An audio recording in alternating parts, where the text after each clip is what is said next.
What is up, comic fans? Hey.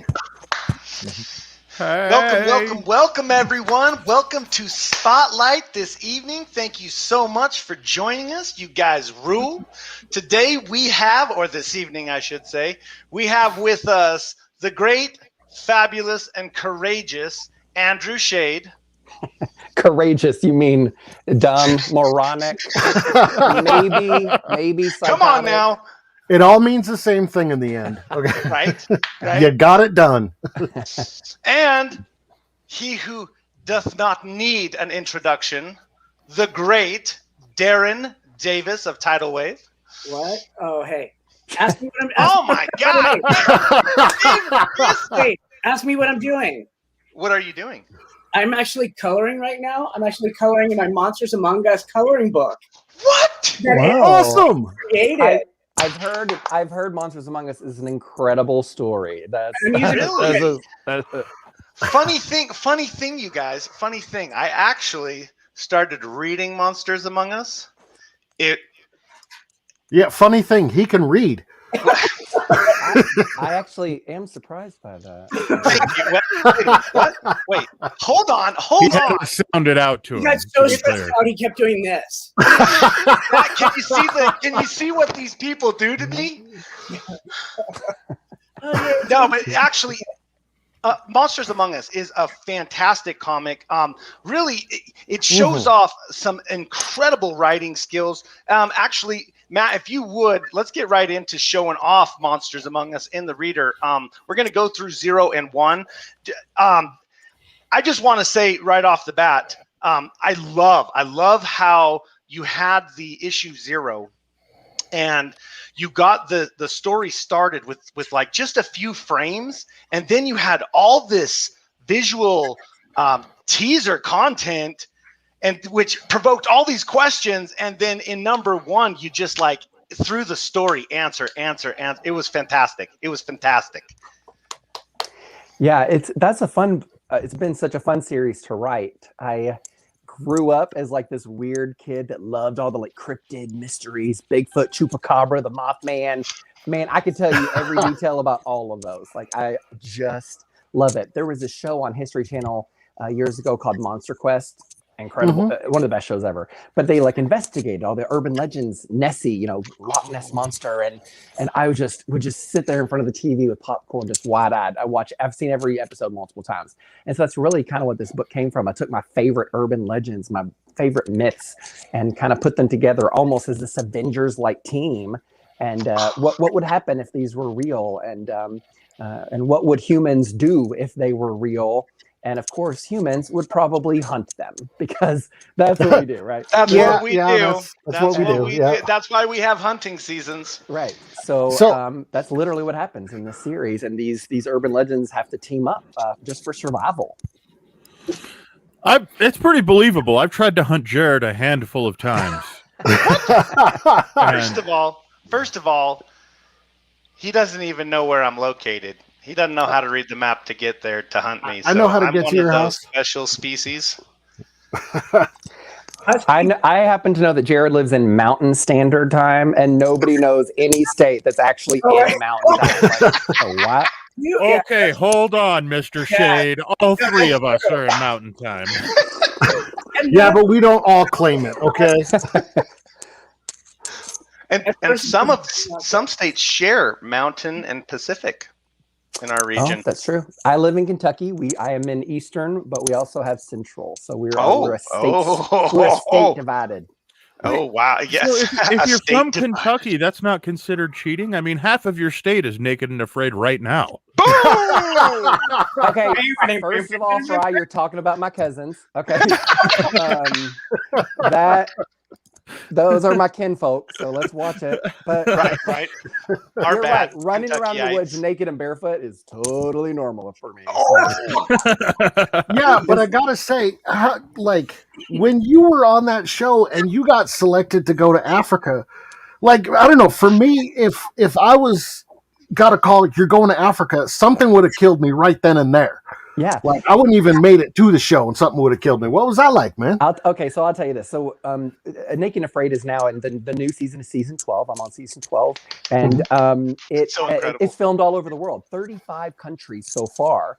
And but sometimes they film within the U.S. They've had Naked and Afraid in the Everglades in Florida, the swamps of Louisiana, the desert of Texas and Arizona. And I just felt like, man, I've been through this whole casting process. I'm so excited. I want this adventure to travel the world and see how tough I am. If they send me to like Georgia or like Tennessee, I'm going to be so mad. So luckily, they're like, oh, good news. You're going to South Africa. And I was like, that's literally the hardest country in the entire planet. Could we go somewhere like middle ground, like the Philippines? They're like, no, you're going to Africa, where you're probably going to die. And I was like, okay, well. I have a question. Now that we're on this particular topic, I have a question. JD Smith, this comment. JD Smith just said, "I'm waiting for Naked and Afraid Skid Row." I would say no. I'm out. I was going to say during Portland riots. All right. I would tear up my contract. Like, no, I'm out. No. I'm just wondering how JD Smith, Digi Artist, knows right where Jared lives. We go way back. Me and Digi, we go way back. All right. So with Nick, wait. I got a question. I got a question. I got next question. Then I got to ask this question. Okay, so you're out there and you're now faced with the reality that you have to survive. Do you notice the scenery? How like when we go outdoors, we're like, oh, the scenery is beautiful. Oh, God's paintbrush and stuff like that. Do you really notice that stuff when you're like trying to survive? No, absolutely not. Like, this is not a Bob Ross painting, right? This is not like, oh, this pretty tree. Look at these pretty clouds. It's literally like, if I don't do this right now, I'm gonna die. So like, it's this constant dread and fear. That's why it's called Naked and Afraid. It's not called Naked and Tourism, right? It's like if you don't find your water and build fire, like you are gonna die. Literally, Africa, everything in Africa. It's honestly, I will say this. This is true. Africa, if you want to travel the world, you can go to London or LA or Singapore, and they're all great, but they're like cities. And there's a lot of things comparable amongst those different spaces, or even in the wilderness between the Rockies and some of the mountains in northern Italy or whatever. But Africa is a whole different ball game. Nothing out there looks like Africa does. And everything in Africa wants to kill you and eat you. And so that is fear. We were told by the producers when we got there, they're like, if you don't have fire and a shelter within the first day, we're taking you out. You're done. And the whole thing is over, because you cannot go one night in South Africa without a proper, safe, built-in enclosed shelter and fire. Predators will kill you on the first night. Whereas anywhere else in the world, you go to the Amazon rainforest, like, you sleep on the ground, no shelter, who cares? You can suffer through it. Not Africa. You got to have proper shelter and fire or you're out. Day one. Yeah, but you tried to bring yours down. And I looked at the producer, I was like, no problem. In my mind, I'm going, WTF did I sign up for? This is the dumbest thing I've ever done. Oh my gosh, that would be so intense. Okay, so when you're allowed to actually go out there, they always say like you chose to bring the knife, and but it always seems like it's the knife, the fire starter, and then you get that the bucket full of water or the bucket for water. Yeah. You snuck in a toothbrush, didn't you? I tried. Oh man. Okay, so you actually take with wherever you're going to film in the world. You actually take 4 survival items that you would want. And then once you get there, the producers will come into your room. I was in this lodge in the middle of the jungle, nowhere, Africa. Producers came into my room, like, what items did you bring? And they looked. I brought a kukri. It's a type of blade, a casting net, a pot, and a fire starter. And yes, a lot of people will bring one of those 4 things, or maybe some rope. But just because those are the most quintessential best items you could bring. But then they pick. Okay, we're going to take them all away, and you'll find out which one of these 4 you get when you're out there. And it's mainly so that I don't bring a machete, and then my partner shows up with a machete, and we're like, like, damn it, yeah, we probably need a pot, So you actually ended up with vodka. That's true. I tried to bring Chef Boyardee and Men's Health magazine. And they're like, no, this is, Well, you can roll up the Men's Health magazine and hit a spider with it. It's a weapon. You could burn it. I mean, I didn't even I think still about think fire. my favorite comment of the show was you talking about it tastes like mini hot dogs or mini corn dogs or whatever it was. It was super funny. yeah. One of the things that I knew we could eat out there were these thing called mupani worms. They're actually like caterpillars, yellow and black. That was the burnt caterpillars. toast thing, right? Yes. Okay. So now, once you find one of those, you found 1,000 because they travel in herds through the trees and just eat them to dust. And of course, we're so hungry out there. I lost 26 pounds. We're just constantly looking for anything we can eat. And I knew we could eat them. I finally saw them up in this super high tree, and the cameras are all zoomed in, all the cameramen around me, and I have rocks because I'm going to have to throw to knock the worms down. And I'm like, son of a bitch. Of all the things I don't want America to see, it's me trying to throw. Allowing these rocks, and they're like hitting the sound guy, and I'm like, oh my God. And they literally, of course, all these weeks of footage gets edited down to a 43-minute episode, right? So they cut out so much. I literally threw rocks at this tree for probably 3 hours. They made it look like it took 13 seconds. And I was like, yeah, bro, I totally got that on my first try. And I did it. It took 3 hours. Throw rocks? Like any style throw rocks? I did. Oh, I did. Everything you can imagine. I threw them like backwards. And I sat down and cried for 20 minutes. And I tried again. And luckily, they didn't show any of that. I play softball, so I can contest that. At some point, they're going to do an outtake reel of just you for like 3.5 hours straight. I would actually, so like I know like Amazing Race and Survivor. I became a Survivor fan once again because of Andrew, and they have all these like shows like after the episode, and seriously, Andrew, you were such great TV. And it was and you're my best friend, so like I'm not even being biased. I laughed my ass off, and I am like going, "Oh my God, this is so funny!" And I would love to see something like after the thing, and it was so funny. I mean, Naked and Afraid casts such a unique group of people that are willing to go out into the wilderness somewhere in the world and to suffer for 3 weeks. And that's the man from Naked and Afraid. Yellow. Oh, you have the best name ever.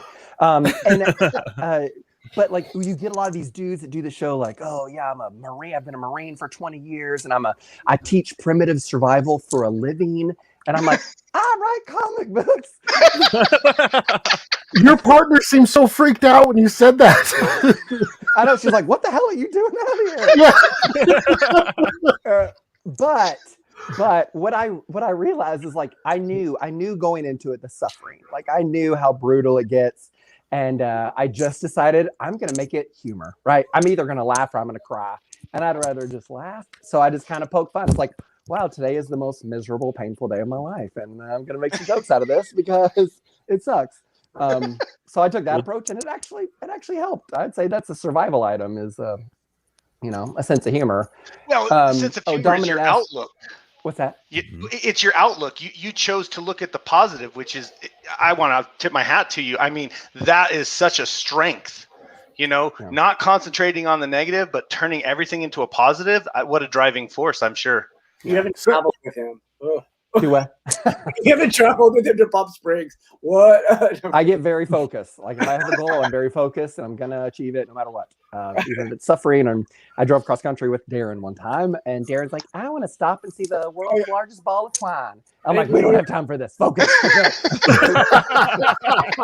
was like, "Sit in the passenger seat and shut up." It literally was the worst trip ever because, like, I'm thinking Andrew was on Amazing Race. This is gonna be super fun. Biggest no. And he's do like, do not think you're going to have a great trip if you go on a trip with someone from the Amazing Race or Survivor or Naked and Afraid, because we are very competitive. And like we have this goal in mind, and we're gonna hit it. I thought in like Kansas City we get like some barbecue, and he's like, "No, Taco Bell." We're on You a missed some of the schedule. best barbecue in the world for Taco Bell. Andrew, that was kind of cruel. Okay. That was a little cruel. No, I gave Darren a couple of breaks. We got to see the largest penny wall in the United States, That sounds which is incredible. just a wall in an alley in some random city, and I don't remember what state it was, covered in pennies and chewing gum. That's what Really? Darren wanted to see. And it was cool. How bad? Did you take pictures? Yes. Awful. You should share a whole trip. Everybody on Facebook. We did it all through, and people loved it. So, because I was like sitting there miserable, and we stayed in this one hotel that like people we thought were gonna kill us. Darren was live tweeting like, if I don't get home, I am buried in the Mojave. I know, like wherever we were driving, he was like, now if I don't make it here, check the cornfields in Kansas. He was like, because Andrew will bury me there. Like, all we listened to was like Disney songs the entire time. okay, it was a sing-along trip. And he does have a great voice. I'll give him that. You do have a good voice. You do sing like a Disney prince. That's okay. Darren's trying to be nice. I do like to sing on a road trip, but I kind of sound like a Disney sidekick when I sing, like the crab from Little Mermaid or something. Dude, like that. Can we hear a few I know bars? what you're saying. You Can know, we hear a little the bit? words, just sing. So go for it. What? Go ahead. No, Actually, we are wait, talking about wait, comic before- books. Wait, hold on. Before you get going, there was a question that was brought up by Dominic Kobe. Yeah. What kind of pre-survival prep work did you do before the show? That's a good question, Dominic. All the smart people definitely study before they go. I grew up as a scout, so I did Cub Scouts, Wolf Scouts. I even did I grew up in a church, Southern Baptist church. We had a scout group in our church as well, called Royal Ambassadors. So anyways, I kind of grew up doing scouting stuff, going out camping and stuff with my friends and family. I did a lot of backpacking trips growing up. And but I had been away from it for a long time, and I kind of said this in the casting process when I was in Los Angeles with the producers. I was like, honestly, my childhood was really involved in the outdoors, and just growing up, and now I work in an office and I write comic books, and a lot of my friends don't really like to go camping, so I haven't been out in the wilderness in quite a while. So I kind of had to get my mind back in it. So I went back and studied old books that I had. My dad is a very avid hunter and outdoorsman, so I had him basically kind of retrain me. Like even driving him when he drove me to the airport when I was flying to Africa, he's like, "Okay, you found a flat rock. What are you going to use that rock for?" And I was like, "Okay, I can do this: a plate, a cutting board, to build my fire on in case it rains." Like he would just like quiz me. So I definitely studied a lot, and you only know about like 5 or 6 days ahead of time exactly where in the world you're going. So I only had 6 days to study the region of South Africa. Weren't you also like doing bow and arrow stuff, like practicing bow and arrow and like that type of stuff? I remember you doing that. Tell me about that. So Yep. Yeah, you just never know what you're going to have out there when you're finally out there. So I kind of like my dad and I went out bow shooting and everything. So I'd done all these things growing up, but I just been away from it for a long time. So it's kind of fun to like get back to that. And I don't know, kind of, I say it put the dirt back in my blood, right? Like it like reminded me how much I do love the outdoors. Yeah, but I see a Dolly shirt. Hey, bitch, stole your look, Jared. What? Hey, Daniel. Woo! Yeah. Dolly, baby. All right, Daniel, you have to do this beard next. Oh yeah. Oh, turn around, Jared. Yeah, turn around. oh yeah. Oh look. Oh yeah, you guys see this beard? Okay. So FYI, Daniel's a fan favorite of people. Like on Mondays. So sorry, Andrew, but he wanted to come back. So. Yeah. Hi everyone. Crypto. Hey, Daniel. Great. Yeah. We were gonna I'll let you- put this on Merrick, but we thought that Yeah, we were gonna put the shirt on Merrick. the dog. Yeah. Merrick smelled better, but Daniel wanted to be on camera. he definitely smells We got to work with PETA, so careful. Well, real quick here, we had a question in chat from Rose Kirby saying, "What do I win for unlocking the badge code?" That's a great question. So if you guys look back in chat, we actually commented earlier that tonight's secret badge code is naked. Jared's gonna show that being claimed right now, so you know where to go. You're gonna go to your dashboard on cryptocomics.com. Dolly. You're going to enter in the badge code of naked, as it says right there on that giant billboard. and we are going to be pulling at random from anyone that has claimed that badge code to win one of the 2 available shirts tonight. $1 million. No, just kidding. That was a joke. That was a joke, everybody. I was just joking. Yeah, $1 million paid by Jared. Again, we're joking. Just wanted to reiterate that. Oh, look at that. It's, what's his name? Go ahead and hit enter, Jared. So everybody can see. All right. Are you guys ready? Are you guys ready? Yes. 5. Good luck. 4. Just kidding. I was just joking. Second box from the bottom. There you Boom! go. Oh! Don't you wish you had that barrel? Andrew's like, what I did think, I what walk is- into? Okay, and like I said, we are going to be grabbing people from random a little bit later on in the stream to quantify winners for that. So, I have no idea what we were talking about before that. Yay, alcohol. Oh, you know what? This is Every time, this should be a ritual. We have the cheers. Hold on. Cheers. We have a star. Oh, cheers. oh Wait a Willow minute. So Willow when- what- Moonshine. now when- I will definitely add you. Cheers There we When go. do we cheers? to Andrew's Naked and Afraid. Mm, April 18th. 18. April 18th. Congratulations. You lived. Ratings gold. Certified. So yeah. I- Spoiler alert, he's still alive. I am barely. I gotta ask though, Wait. what was it like? Wait, Matt. Yeah. Wait, Matt. Oh, sorry. Cryptic comes in Aaron's- on Twitch asking, do the camera people stay out there with you or I do they leave at Same night? thing. I have all these questions, and yeah. Oh, This, okay, okay. Let's get to it. Good question. You know, I'm a fan of the show, so I've seen every episode, every season before I went out there and actually made the show. And I always thought, why is it that scary? Like, you're surrounded by camera people. Even if there's a wild animal, like you're in a group, like why is that so scary? No, the camera people leave at night. They're literally there from like they're like, good luck. Like, See you, suckers. we're going to our lodge bed and air conditioning and pizza. And no, they literally leave at night. So they basically work almost like a typical business day, the camera and sound guys. So they're out there from like 7 or 8 a.m. I never had a watch, so I don't know for sure, but between like 7 and 8 a.m. and they leave at like 6 p.m. and they're done. And then it's just you and your partner. Now, on some episodes, based on where your challenge is, if you're in the Amazon or the Philippines, you can still kind of wander around, but you're on your own.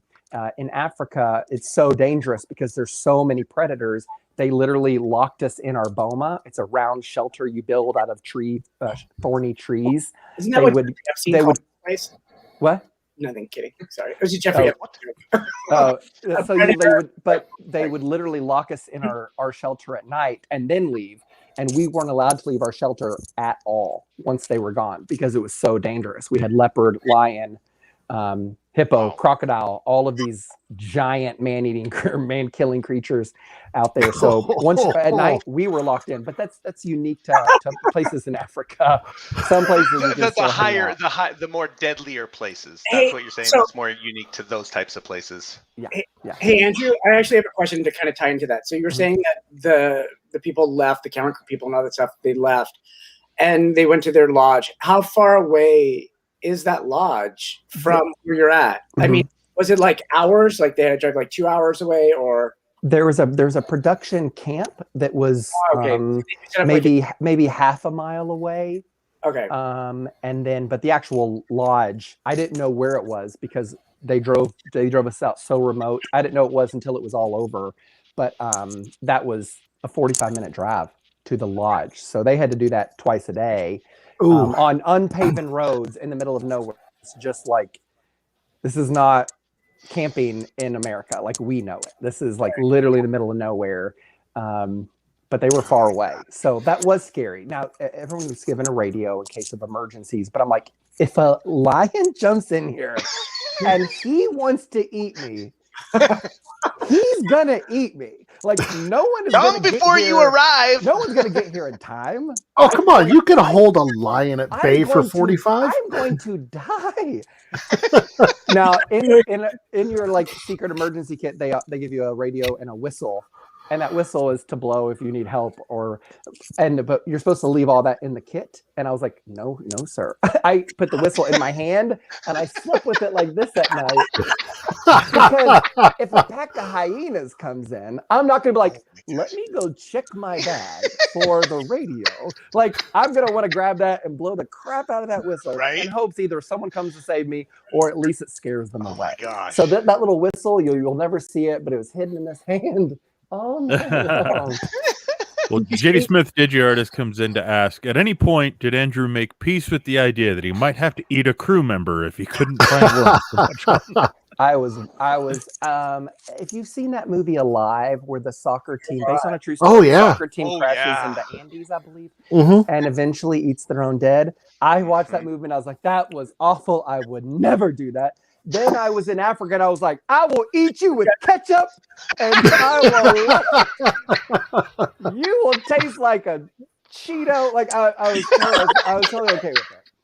So yeah, I absolutely would have eaten a human if it was in a true survival situation. Probably shouldn't say that on the internet, I suppose. That didn't allegedly. It's all allegedly. It's all allegedly. Well, Cryptic T3 on Twitch comes in to say, can't a hippo or rhino or lion get around a circle of thorn bushes? That doesn't seem like 100%. Yes, you're actually a very smart person. Yeah, if they really wanted to, they would. For the majority of creatures out there, the thorns it had to be so tall and so wide. The majority of them, it would stop. But yeah, if an elephant was really angry at me for some reason, it would not stop him at all. So no. Did you see any, like, did you guys run into like elephants or anything that would like threaten you guys and stuff like that got real nervous? Yeah, like I saw a lot of the herbivores. A lot of the those were trying to take a nap during the day once when a stampede of giraffe ran by and shook the entire ground. I didn't see any of the predators, but I'd hear them at night. And honestly, predators will not let you see them, right? That's what they do. But at night, we heard the leopard. He would put out this sound. It sounded like if someone was like old school chainsawing a tree. He would do that all night long. And that was him like saying, this is my area. And I was like, I'm just here for a couple weeks. Please don't eat me. And luckily he didn't. I'm just touring. I know. But, a lot of times they show that night vision camera and all these different animals around. And I can only speak for my challenge, but a lot of those were very real. And we recognize the sounds. I kind of studied those. You can go on like YouTube and type in like leopard sounds. And we heard a lot of those things right outside our shelter. And I don't think that like everything just necessarily want to come in and eat us. They just wanted to know, who is this dumbass white guy in my neighborhood in Africa? Like, why is this naked guy here? So I think they were just kind of like prowling around us. A lot of them at night, baboons, and sniffing and kind of barking at us like, who are you? What are you doing here? But in the darkness, when you can't see anything, it is absolutely terrifying. It's like, yes, I'm naked. And now I'm afraid. Oh, my gosh. Well, you also had that run-in with the snake, didn't you? Yeah. Yeah, that snake, we saw it once. It's known as one of the fastest snakes in the world, the one that we killed. And at one point it went past me and I hacked, but I missed it, but I cut the tip of its tail off. And it actually took us about 45 minutes to find it and kill it. And I think it's because I cut the tip of its tail off, it slowly bled to death. And so like, after 40 minutes, he was just like hanging out, just kind of like, what's going on? And that's when my partner just grabbed it. He was way too fast to grab earlier, but he was just like, he was actually passing out when my partner caught him. And I gutted that thing and ate it. It tasted like $1 million. Who would make a better partner on that show, me or Jared? Dude, that's a no-brainer, Darren. Okay. Or me and Jared. I'm a life scout, okay? I'm one step below Eagle. You already look like, oh, please. You look like I'm one step below Eagle, man. You look like you got scratched by a badger. I'm a badass. He would totally pick me. Okay. Just tell him, Andrew. I absolutely would not pick Darren. Darren is afraid of Darren's afraid of leaves. Right? Like he's like afraid of like flowers. So he would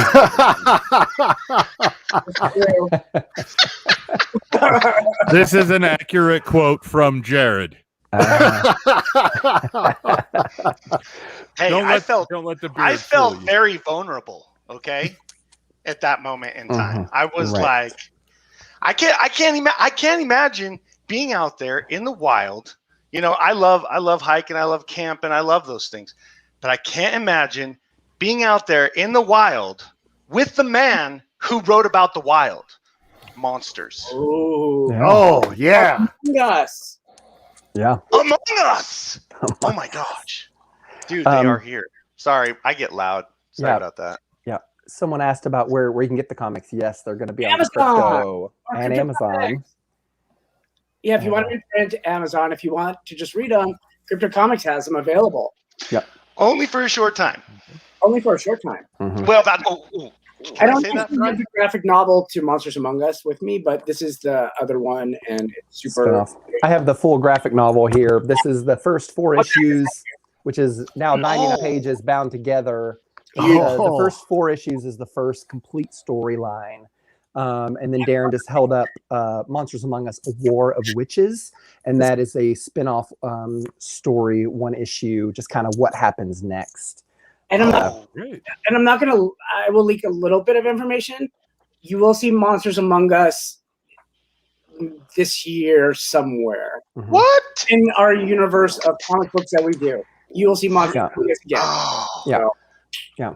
They're Such fun to a write. great story. Okay, that's not a good enough. We need a little more details in there. We're developing a new series that you will see. Wait a minute, is this the bold and brave? Shut up. What? Jared. What? This is why we don't tell you. No, Jared, keep talking, Jared. It was Space Force, guys. I'm sorry. Darren doesn't. I think it was Space Force. God, he's right. Look Darren? at that beard. Darren, is it Space Force? Space Force. Hey, okay, guys, it's Space Force. So Andrew's writing Stormy Daniels' Space Force. He's one of the co-writers on it. We are working with Stormy Daniels on this. If you guys like Stripperella, and you like Stripperella was the Pamela Anderson show. And it's a fun comic book, and the art is great. Pablo, does great. Michael Frizzell also does it. That's actually Daniel, and this is my granddaughter. And then that's actually my. So now, Andrew, you wrote Space Force, and you wrote Monsters Among Us. Yeah. Please expound for us, would you, on because this is very different. They are very different. Space Force, and it's kind of a comedy, from what I understand. Yeah. Monsters Among Us is very serious, very heavy. Certainly action adventure. Something very heavy. Something Guillermo del Toro would make as a film. Very like, whoa, that's dark, creepy, but heavy. And Space Force is, it's kind of Star Wars, but to me, it's very political satire.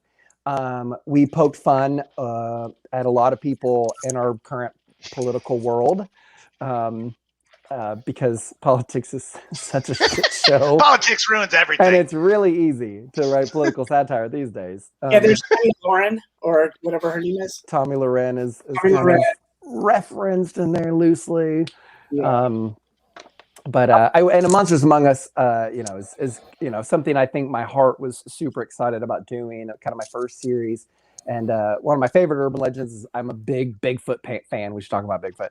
But the Loch Ness monster is one, and just in October, just a few months ago, I went to the Lake District of England, which is very rural, beautiful England, and I spent a day driving all the way up into Scotland. I got to drive to Loch Ness. What? And actually, touch the water. Are you kidding me? Oh, that's awesome. It was incredible. I mean, I'm so jelly right now. I have 2 things on my bucket list. One was to go to Loch Ness, damn it, and the other was to swim with sharks. So that's still on the list. But whoa, all right. So I got a question about this Monsters Among Us. With Sasquatch, I'm getting kind of a Nightcrawler vibe a little bit, where everybody just seems to be like really isolated from the world, and it almost seems like with the X-Men there was that analogy of race back in the 60s. This one kind of almost takes that a little further with today's kind of youth and stuff. Can you kind of go into that and explain a little bit? Absolutely. So I actually grew up Southern Baptist. My parents, most of my family still attend Baptist churches. And I also grew up gay. I'm openly LGBT. And I don't know that I really realized how heavy I was kind of writing my childhood narrative into this book until it was actually done with the artist and the colorist. And I held the book in my hand and reread it myself. But a lot of it is kind of these monsters who are outcast from society. And there's actually a lot of biblical references in the book and a lot of Bible verses that reference. Like, I wish I could find it quick enough, but the verse that's often used to condemn LGBT people is in the book. You're an abomination. You are not good enough. And the villain is basically saying, God has told me to take you out of here, like to get rid of you, to kill you. And a lot of minorities, people of color, LGBT folks, may have felt that way at some point in their life. And so I think this was kind of like my childhood and like my own growing up and coming of age story. Just like my brain just vomited on these pages and it just all came to be. And I didn't really realize how heavy it was until I reread it. And a lot of my friends read it like, Andrew, did you see what you put into this? And I was like, I didn't see it until it was done. Like I didn't know that it was that intense. It's really profound, which kind of brings me back to watching you on Amazing Race as well as Naked and Afraid. Right before, the first episode of each show, you say you're doing this to kind of prove something to your dad. Yeah, I think this is I definitely growing up, and it wasn't forced for television, for The Amazing Race, or even when I reference it in Naked and Afraid. When you grow up maybe feeling a little different or ostracized from your family or your community, like I just want to like prove myself. Like I want to prove that I'm tough. So I'm going to go live in Africa. I want to prove that I'm strong-willed. So I'm going to race around the world, or I'm going to prove that I can do all these things just like my straight brother can, right? He played football with straight A's. He was this big, tough, awesome dude. Like I want them to know that, yes, I'm gay, but I'm just as good as him. Right? Like I can do all these cool things too. And that was all true. There was nothing forced from television on either of those two reality shows. That was just part of who I was. And they ask you a million questions in interviews over the course of these shows, so you never know what's going to come to light. But that's what they put out there, and I'm like, it's true. That's just what an incredible journey. What I was going through, I guess. Weren't you the first LGBTQ person to be on a competitive reality show? Not the first. I was the first one to do it with a family member. Okay.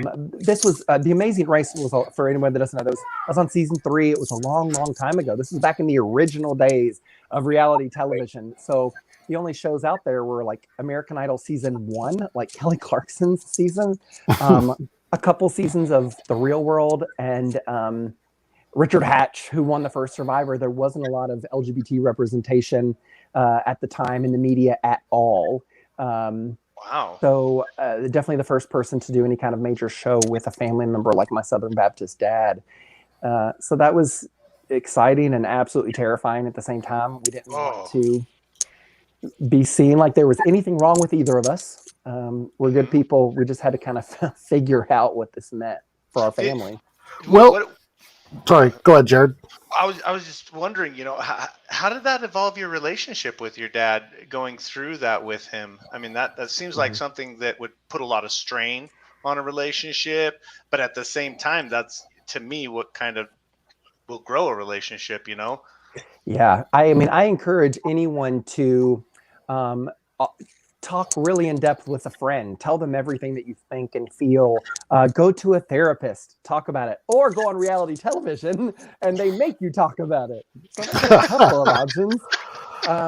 I just went the ridiculous reality television route, and I had these, directors constantly asking me these questions. Me and my dad, like, they asked my dad, one of the first questions they asked him when we did The Amazing Race, they said, "Dad, do you think your son is going to go to hell?" And I was like, "Oh shit, this is okay. Let's talk about it."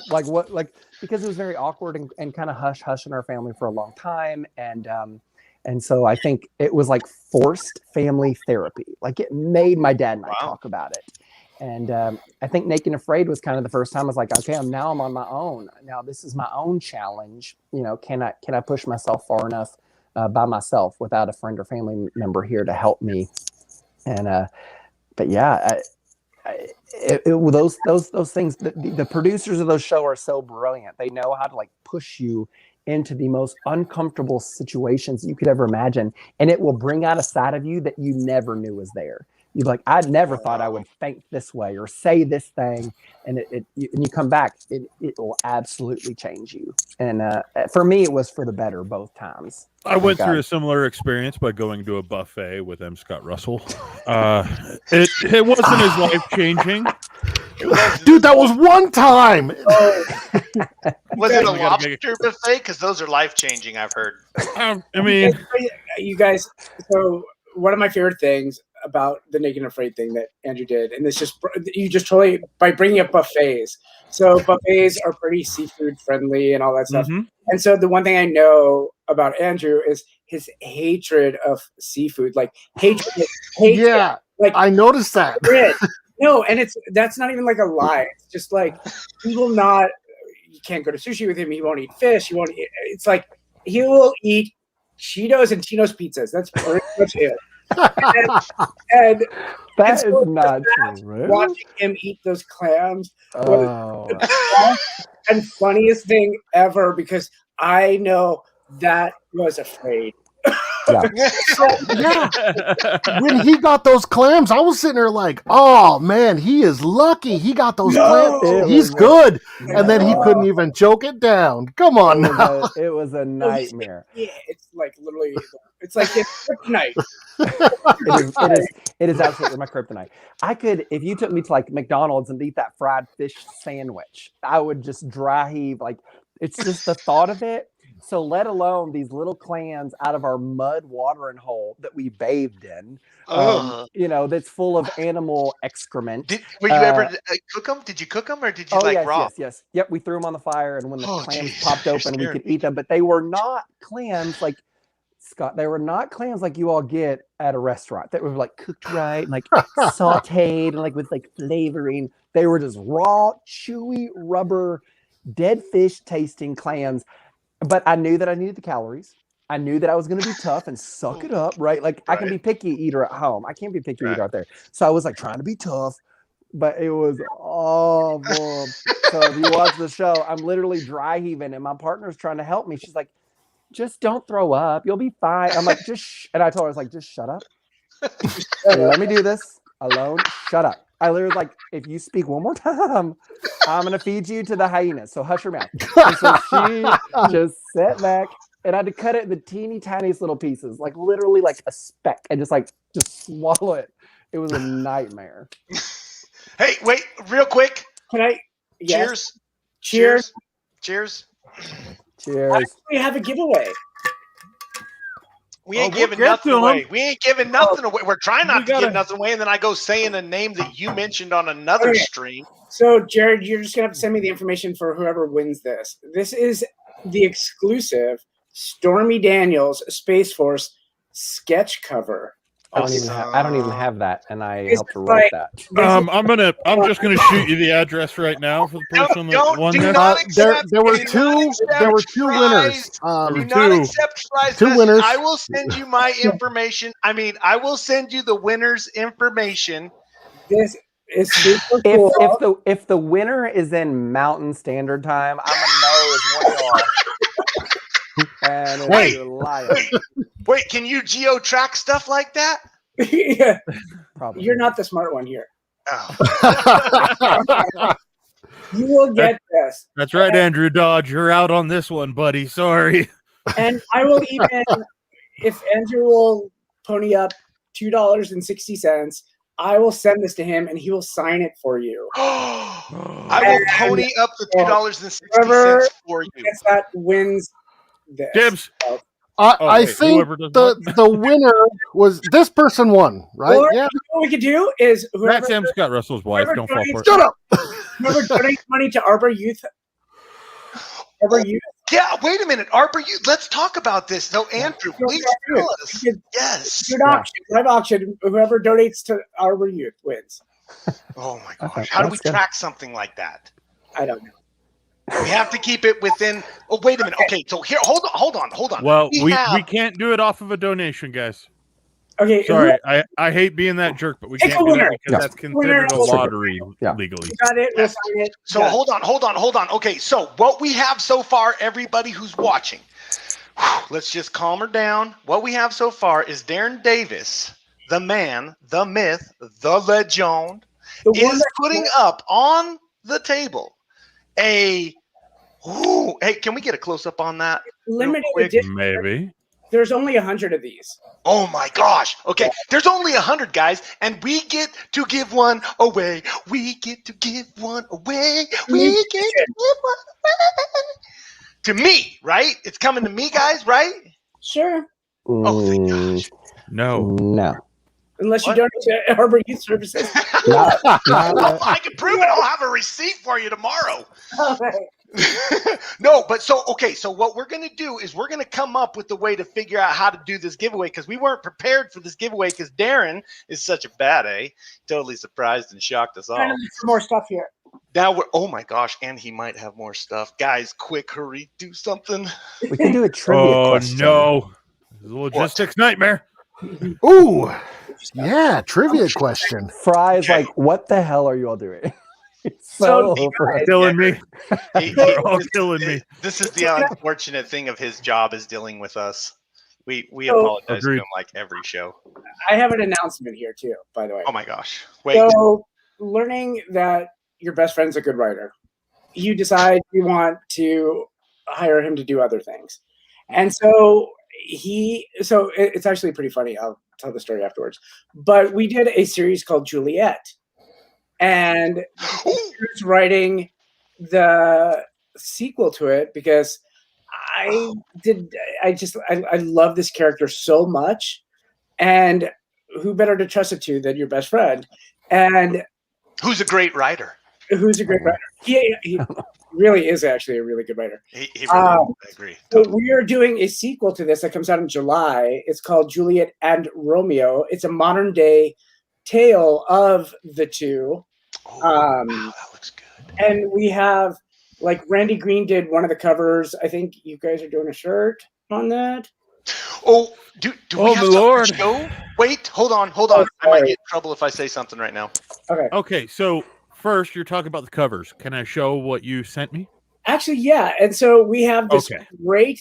this is a world premiere. Dude! I love this cover. Oh, that is so awesome. That is so beautiful. That's going to be, it's either going to be the cover number 2 or graphic novel. I don't know yet. It is so great. This guy, Unami, he's worked for Marvel, and he's done so many covers for us lately. And his What's his art name is again? so beautiful. Unami. Unami. Yeah, and I'm so impressed. He did a Stormy Daniels cover. He's done 2 Stormy Daniels covers for us. He's doing Judo Girl because we're bringing Judo Girl back. Then Right on. on. Then this new series that we're doing, he's doing all the covers to that too, which I'm not going to mention. But he's done. Oh, wait a minute. That one that I shouldn't mention either? Yeah, the Stormy Daniels one. Oh. Shut up. So he's done like 10 covers for us so far, and he is by far one of the favorite people that I love working with every day. And He's incredible. And Ollie Starling, who is sick right now, and him and his wife ate something really bad. So so he's our colorist who does the coloring on a lot of the stuff and who's coloring Juliet. And Ken Johnson, who is doing the art in Juliet. We're super excited to show that book off. So we're super happy. So JD Smith Digiartist comes in on chat from Twitch saying, how about rather than mailing Jared a comic, someone can send him a working beard trimmer? First of all, I'll have you know, it takes a lot to be able to pull this off. Project No, I'm on just Twitch kidding, I'm comes just in to kidding. say harsh, but not wrong. Okay, you may not win a comic book, but you definitely win best comment of the night. Dude, thank you. Thank you. I strive for something. As long as I'm first at something, right? We all got to be winners somehow. So whatever you guys want to do with this for Arbor Youth Services, let's do one of these as a giveaway. Oh my gosh! I have extra ones. This is the graphic novel to the first first series. So that's book 1. I'm writing book 2. He's writing. Oh my gosh, man! So you have some just blockbuster freaking killer names working on these projects, Darren. This is fantastic. So I mean, I don't know. How many projects are you working on right now? I have titles going out to 2022. I have stuff scheduled out to that. Andrew's actually doing. We're doing Blackbeard Legacy Origins. That's so awesome. One, and it's actually funny. So this is talking shade, literally. Sorry. Wow. So there's so with the Juliet book and the Blackbeard book. So I just got all the letters for them. And so looking at the Monsters Among Us book and looking at the letters and looking at how that went, and then looking at the Juliet letters, I'm like, oh, I have to edit this. And so I edited some of the stuff, and it came out great. The Blackbeard Legacy book that he did, not only was Andrew a pirate, but theater. I've done theater. I lived in Orlando for a while. I played a pirate in a stunt show. Oh, really? When I'm thinking, I have to redo my pirate comic book. Who is the first person I should ask to do that? Michael Frizzell or Andrew, who actually was a pirate? Yeah. You go with the people with experience. Exactly. I mean, I understand completely. Totally. So Blackbeard Legacy Origins #1, which Yonami also did a cover to that, and you can find it on our Facebook page, or I don't know if I sent it to you guys. It literally is super. I don't think so. Beautiful. I posted it a couple days ago because we're getting a lot of Melania Trump crap, and I just had to throw something up there. So something distraction. I literally had to deflect from all the drama that we've been having. So. It's been fun though, right? I mean, right? No, actually, no. Not at all. No. None whatsoever. Well, here's the thing. Let me just say this on behalf of all the cool people out there to a very cool person. Thank you for doing what you do. Thank you for being who you are. Thank you for stepping out into that fray and representing just incredibly. You both are awesome. You both are fantastic. Thank you so much for hanging out with kind of a loser like me. Okay, Jared, honestly, you're the best hype man. I'm going to take you to the club with me all the time. I'm like, if you don't wingman for me, dude.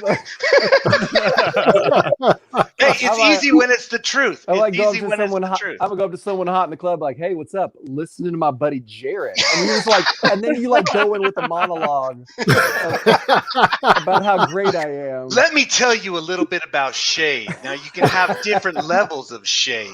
Let me just start you off with the lighter levels of Shayde. Everybody needs a hype man. You go to Hollywood, people pay you to do that. Really? Not how much? Like, don't tell him that. Nothing at all. Nothing. They don't pay at all. Monopoly money? Yep. Nope. Yeah. Yes. It's all Monopoly money. Yes. That's Jared. what I heard. That's you what stay I heard. right where you're at. That's what I heard. Okay. So rolling back a little bit here. So we've got 2 giveaways that Darren has brought up. So M. Scott Russell has 2 trivia questions that he's preparing. Whoa. So Darren, what I would like to ask you, if it's okay, if I could have you shoot these giveaway items to our office. Sure. And we will combine them with shirts. So whoever wins these is going to get one of the 2 books that Darren has specified and the Monsters Among Us shirt. Oh, nice, dude. I don't even have that shirt. I wrote the book. No, don't worry. Somebody needs to tell our people. All right, Andrew, if you get me your address and your shirt size, I will make sure you get one. Darren, I'll make sure you get one. And Daniel, too, because he's your fan favorite. Okay, Daniel gets everything. Daniel gets everything that Darren gets. That was part of the deal, the original deal. Andrew's like, no. Let's even sweeten it more. Why don't I add in? So instead of just saying like you win one book, why don't you win like a package of TidalWave books that we're doing? Power Hold of on. Valkyrie. What are the Okay. chances one or two of these packs could come that maybe fall off the truck? That's fine. We can With signatures Oh. on them. Or Yeah, me. yes, yes. I will sign all of these. And this one I will send to Andrew, and he'll sign it and then send it to you guys. All right. Beautiful.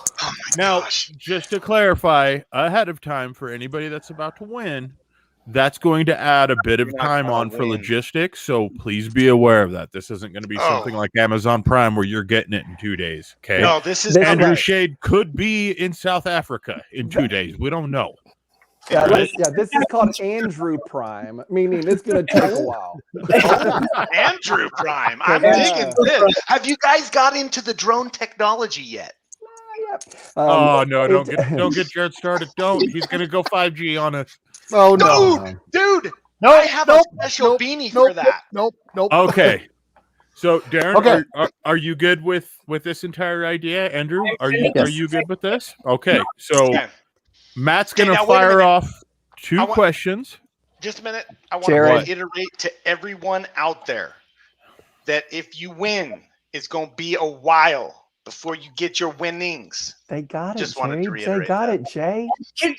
At some point, can we do a Juliet sticker or something? You guys do all these Well, stickers. no, Fun thing. Darren, just do the trivia questions. Oh Son, yes. Take it away. Oh yes, Darren. I've Okay. got some ideas, sir. I feel like I'm in Africa hold on. with a partner that won't listen to me, and I'm like, okay, rein it in. We're here to survive. I have a machete. Coloring. Darren, shut up. Scott, take it away. Give me a they question. totally relate to you. I'm gonna man. forget the questions by the time they get to me. Okay, well, one more thing, guys. Make sure Oh. you like this video, subscribe, hit the little bell notification, know when we go live, and share this out right Sharing is now. caring. In order to win, you have to have shared it.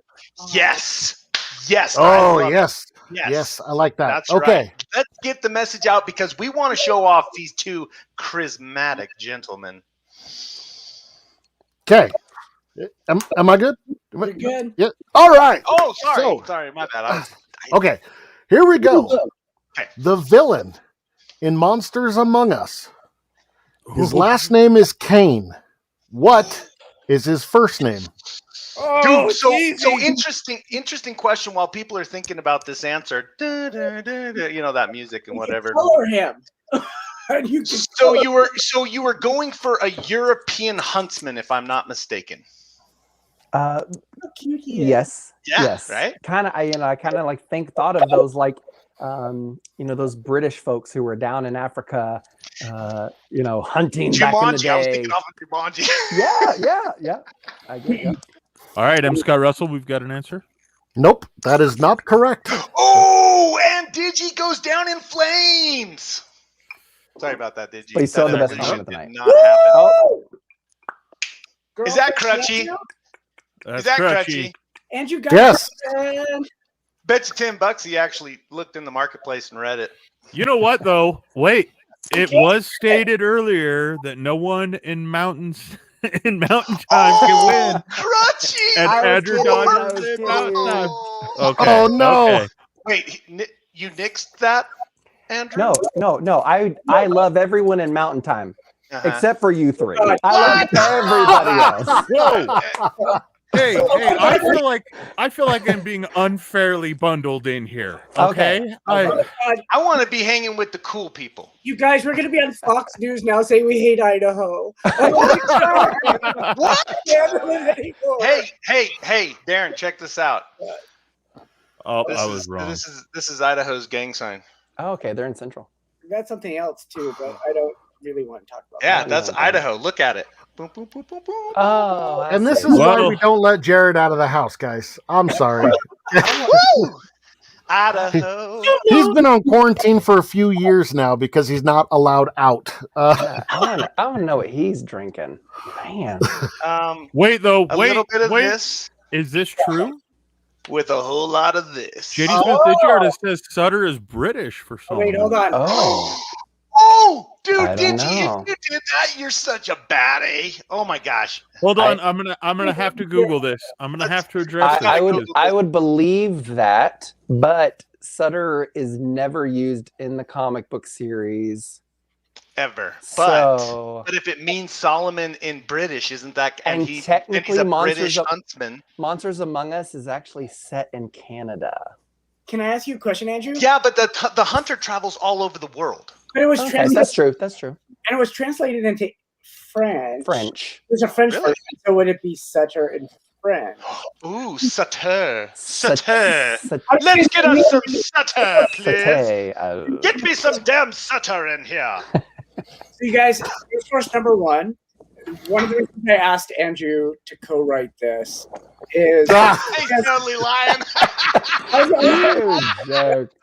You sucker. We all felt bad, like, oh my gosh, maybe we're wrong. I did. I felt really Yeah, bad. I was trying to Google it too. I was like, that was what? awesome. Really? Digi, you are such a god. And just above Digi's comment was Rose Kirby saying, "I have to sleep, so good night, good morning from Good night, the UK." Rose.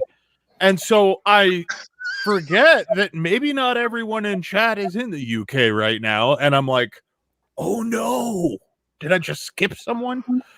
That was, you know what? Here's what's really funny. J. Smith, DigiArtist, you actually won a giveaway a while ago and failed to send your shirt information and shipping information. So, wow, not real. You're just a fake person. That's called Digi evolution.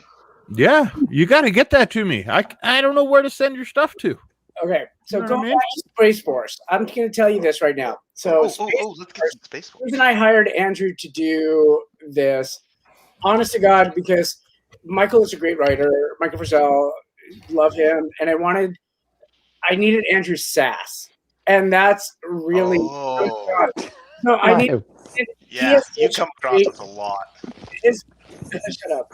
His timing and stuff for writing and that type of stuff is so great. And just knowing him personally, he knows sass. And I love it. So, and I wanted to bring him in with Stormy Daniels, who I love.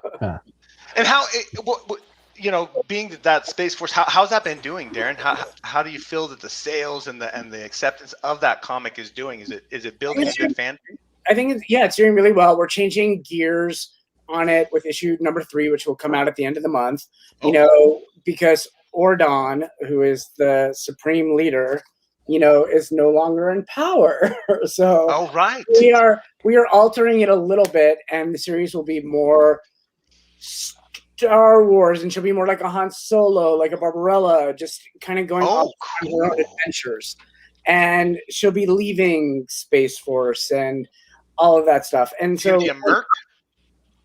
we'll see. So, Andrew, do you get to contact like Stormy Daniels about when you're writing these things? I already asked him. He said only Darren. I didn't talk to Stormy in one-on-one, but when he asked me to write Space Force, basically, I started watching interviews with the people that we were referencing in the comic books. It's political satire, right? So you'll see an alien, but it's based on a real life person. So I watched a lot of actual interviews first because I really focus on the dialogue. I do that for all of my books. I really focus on the dialogue. I want every character to have their own voice and their own response to whatever's happening. Just like in this text, there's 5 of us. The 5 of us talk in different ways. We respond differently to different situations. And I want to make sure that any book that I write shows that. So it's not just this, So Chupacabra's character was your creation? It is. Yeah. Yes. Yeah, I mean, like right now, I'm from Kentucky, so I say y'all, I say ain't, but Jared wouldn't. He lives in Idaho. He would say these words. He does. But he barely speaks. But you'd be surprised. He barely knows English. But you've heard the same 18 words just repeated over and over. Yeah, I know how to. I know how to change them up. You wouldn't notice. I know how to change them up. But I watched hours of interviews with Stormy Daniels and all the other senators and former president and all these people that we put in the book so that I could get their voice, how they talk, that sort of thing. That's cool. So she's great to do. Like, she's even my phone saver right now. So what? But it's like, so we had all those problems with Fox. So I asked her for advice. I'm like, what do I do? But because she's been on Naked and Afraid Trump edition. That's great. Yeah, I didn't even think about that, Fry. You're totally right. Which is way more dangerous. Way more dangerous than Africa. So okay, so yeah, Wow. they have Your orange notes? thorns But there that are. They have orange thorn Stormy bushes and I, there. Stormy and I have this in common. We both ate worms. Oh, Well, what I hear, you both brought rope. Oh, little ones, I'll bet too. The ones that just you can't get a hold of. Okay, Okay, M. Scott Russell had a secondary trivia question. Yeah, before I thank get you. fired. oh, sorry. Darren's got something. Please be okay. It's okay. So the last 8 hours sucked. So we did this comic book on Dolly Parton, and all of a sudden turned into why are we not doing Melania Trump? And so the worst email I've gotten out of all of this bad press, Fox News covered us nonstop saying how horrible we are and all this stuff.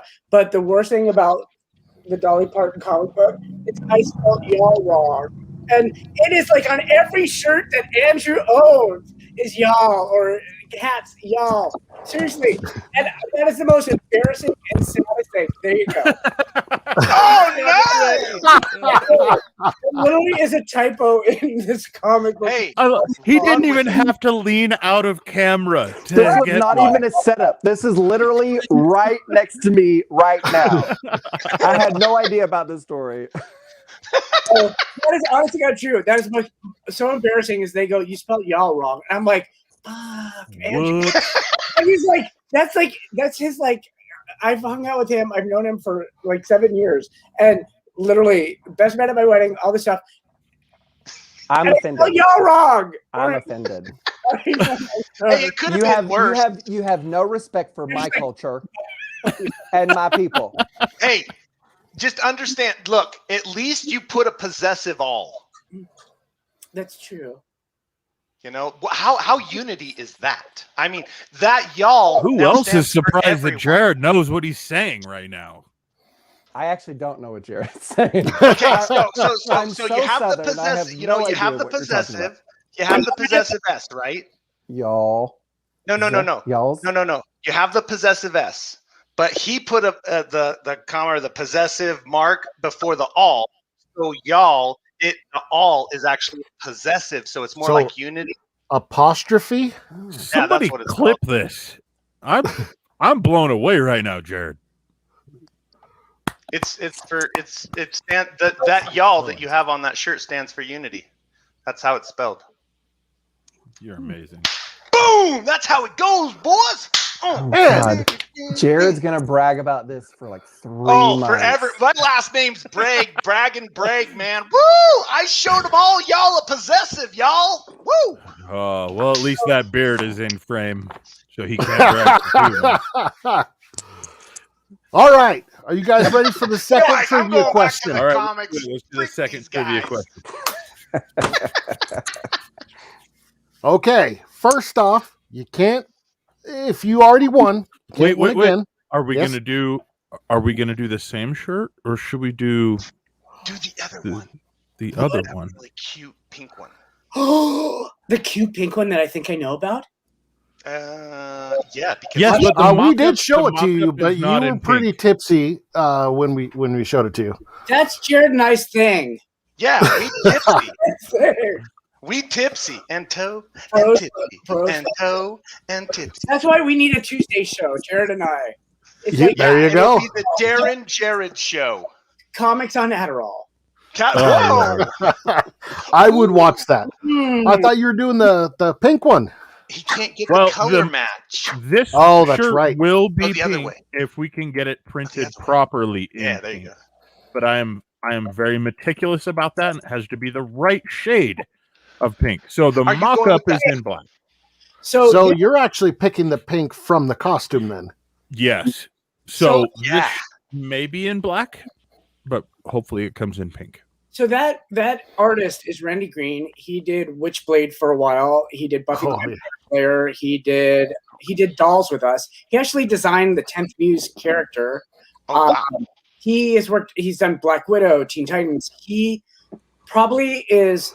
I've worked with him for over 20 years, and he's still probably my favorite artist. I think his stuff has such style and grace and fun, and I love everything he does. So thank you guys for doing a shirt of that, because the colors are done by Ollie Starling. So, but it's super great. Thank you. Didn't he also do Dark Child like a long time ago? That's Randy Queen. Oh, my bad. Randy Okay. Queen did a cover for us for 20 Million Miles More, #1. Ah, okay.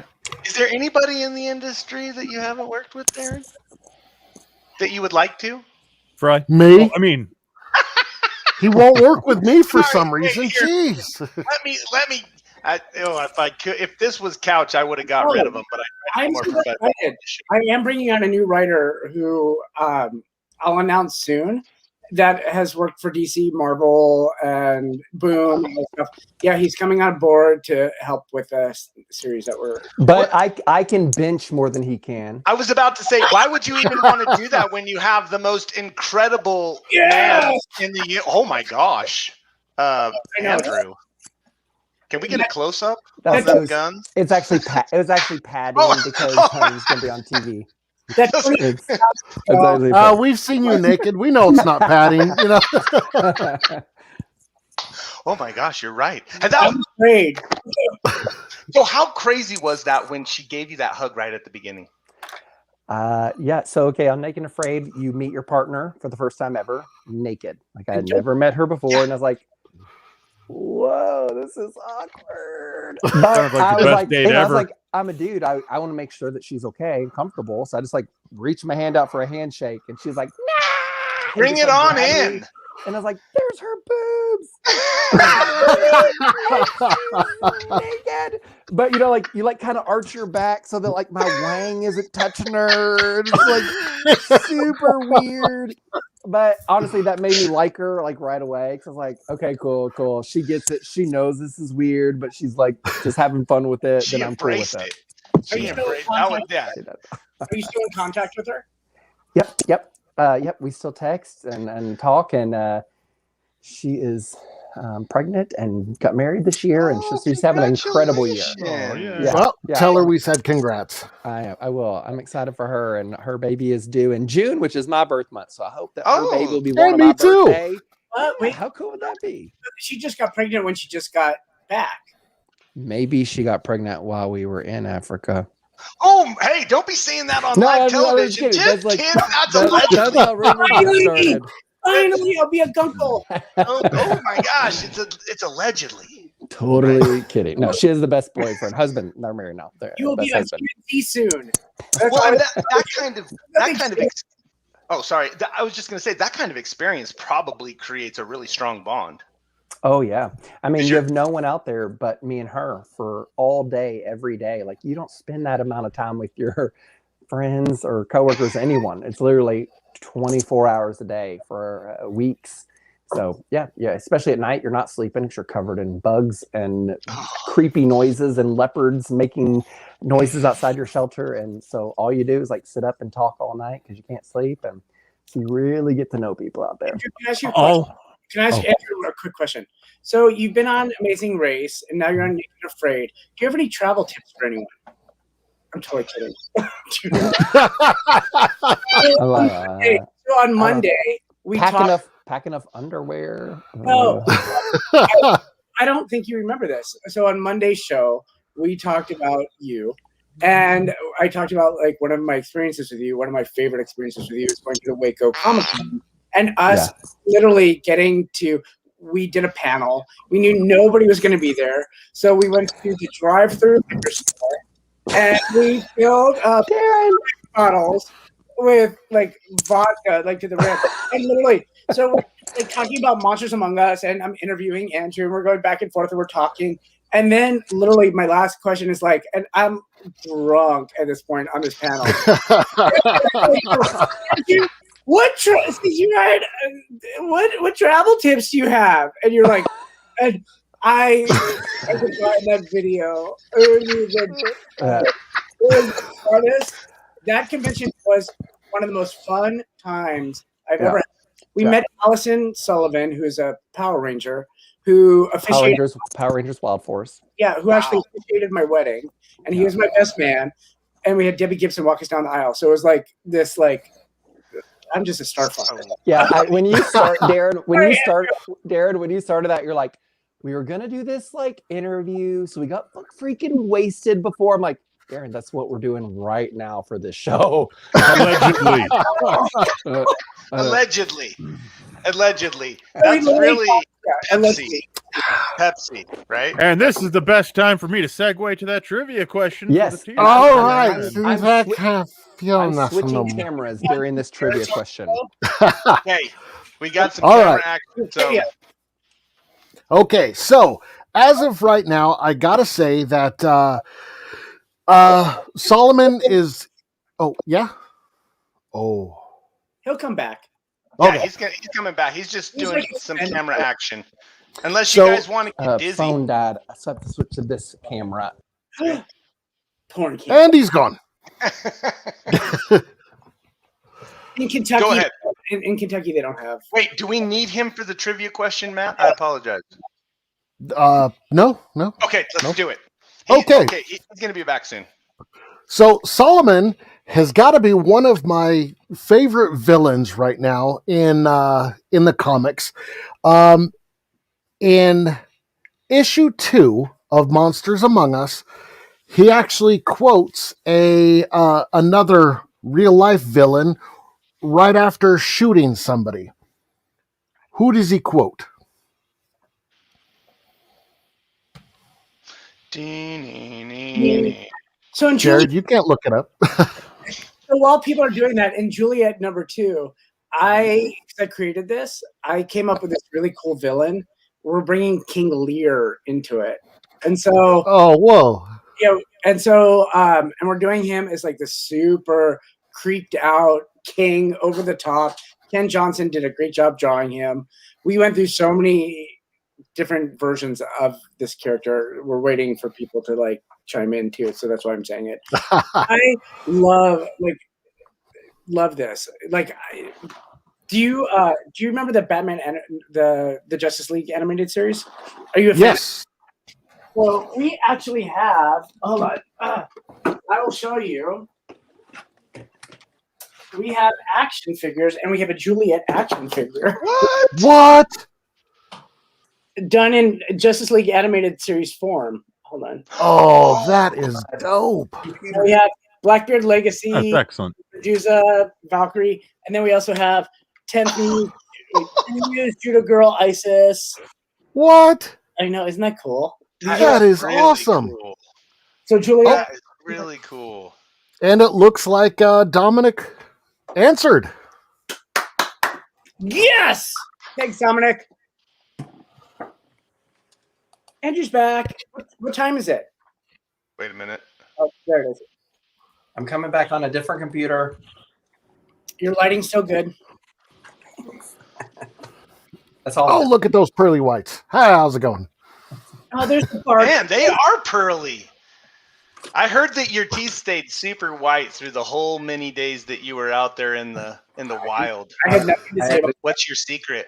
Yeah, I chewed palm frond and then scraped my teeth with it every night. Really? That sounds You painful. were nuts for doing that. Bye, Andrew. Why are we staring at my face? Because Why wouldn't we? you're wearing the Dolly comic book. Okay. Yes. Heck yeah. I think it's fantastic what you do, Darren. I think the female force. This book is doing so well, and I'm super happy about this book. Congratulations. Yeah. That's fantastic. I'm sorry that you have to deal with the BS stuff, but I just want to say,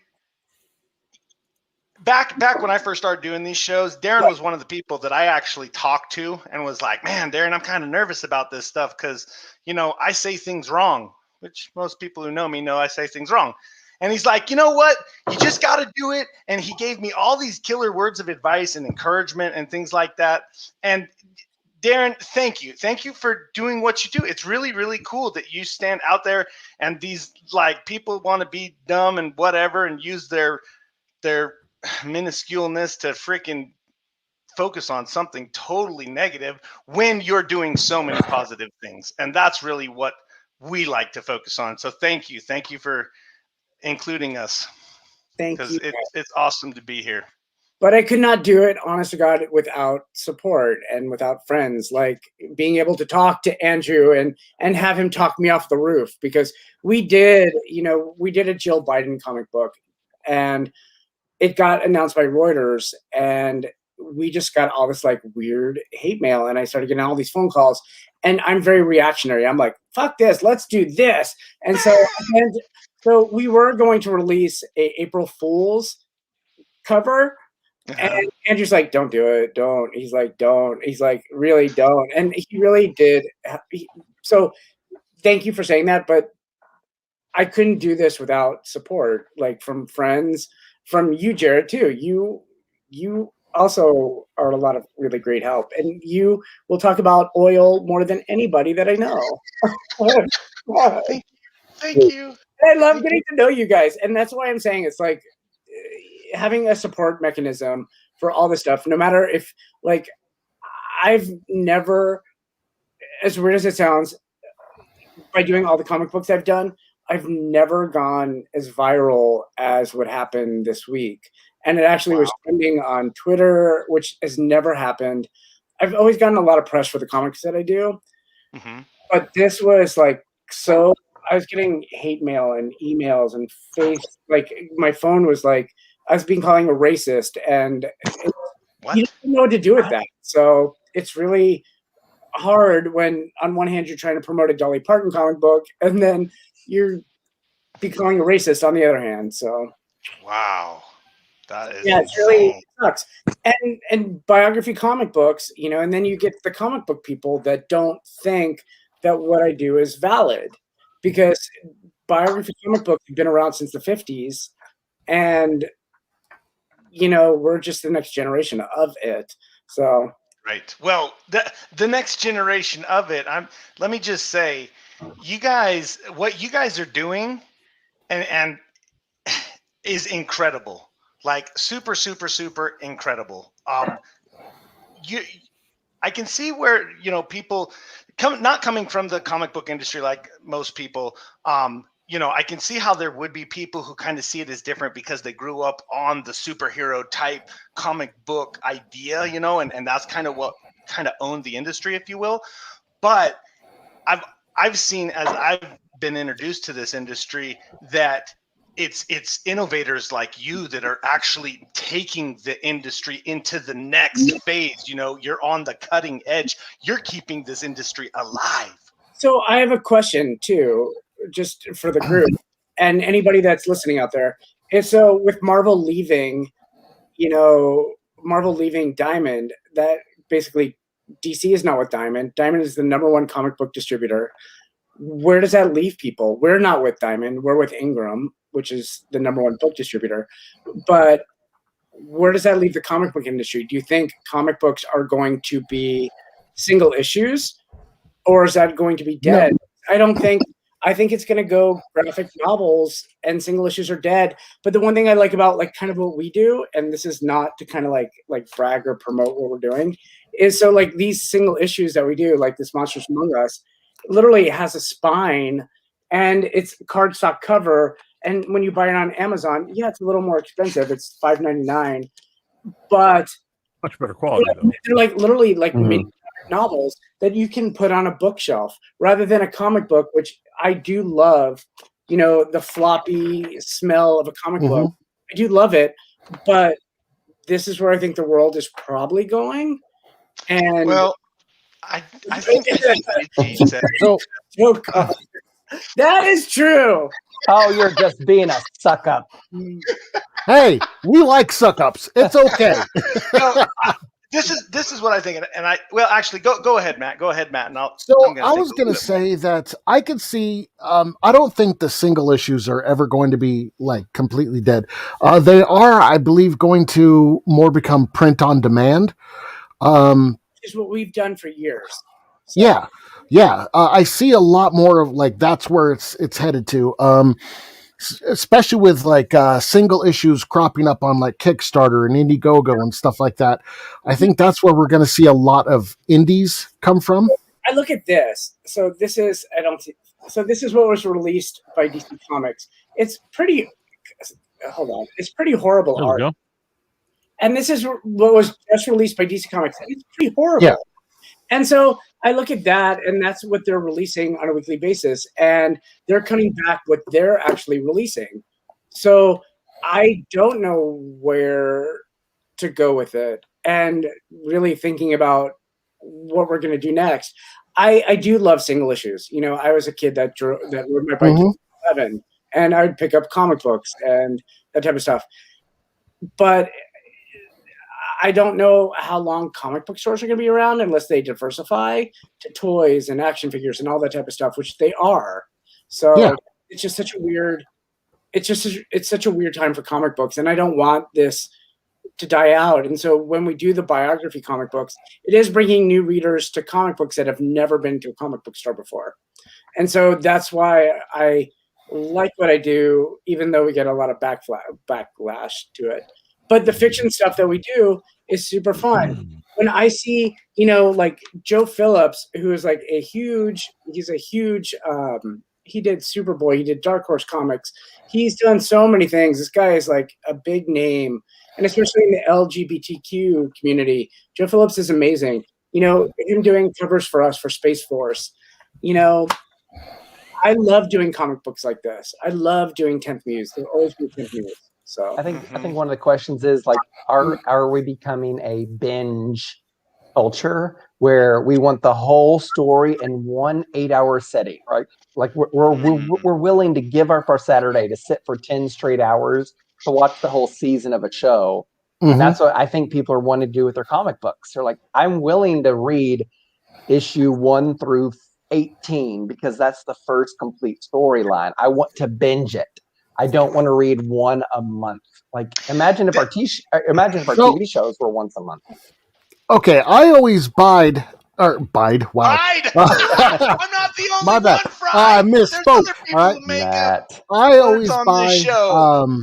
the single issues, and then when the trade comes out, I'm going to buy that as well, and that's what I'm going to read. But I always have the single issues as the memorabilia. Okay. I won't open them. You know, those are the ones I'm trying to get signed. Graded. I can tell by the boxes behind you. You're legit. Those are the best boxes because they actually are drawers. I have those. Yeah. Oh yeah. These three. But honestly, like selfies are the new signatures too, and you know, getting to, really comic book conventions. Literally, you know, I do think Andrew, when we went to Waco, people were more excited about the fact that he was on Amazing Race, that he wrote a comic book, because we also had Power Rangers, we had Tom C. Howell, we had like Mini-Me, we had like all these like weird people, because these comic book conventions are turning into pop culture conventions. Yes. Yeah. Oh my gosh. Yes. You're so right. The actual single issue comic books at these conventions. So when you're talking about getting signatures and stuff, nobody cares at this point. I spoke at New York City Comic Con, which is 195,000 people. It's actually larger than San Diego as far as people that attend. Wow. I spoke there in the fall of 2019, so right before COVID hit, down 2 panels, and everybody I didn't sign a single book that I recall. Everybody wanted a selfie. Really? Huh. Yeah. Which is great. I love it, you know. But there goes our signature tag. Trust me, I got a lot of selfies with Andrew. We're like at the Eagle. We're in Palm Springs. He's throwing balls at me from one side of Palm Springs. Remember I went in that dumpster thing, and you're not doing yourself any favors. He's trying to tell your drunk Palm Springs stories. Hey, those are the best Palm Springs stories. We went to your mind. We went to a Palm Springs party, and so there was this like beer pong, but it was like with trash cans, and you had to throw a basketball into it. And Andrew goes, "Get in the trash can." I'm like it's like with me and Andrew, it's like Gilligan and the skipper. So I'm like, okay, I'll do it, sure. So I get in there. So he's like throwing basketballs like at my head. Oh my gosh, that's taking advantage. Gilligan. No, I probably requested it actually. So. Oh, okay. But that's what best friends do, and so it's fun to do stuff. Yeah. So. Well, real quick here, guys. Just true. let everybody know, Dominic Kobe, you did win that trivia question. So I've got you on the list. I've already got your shirt size, and I've already got your shipping address. So congratulations again.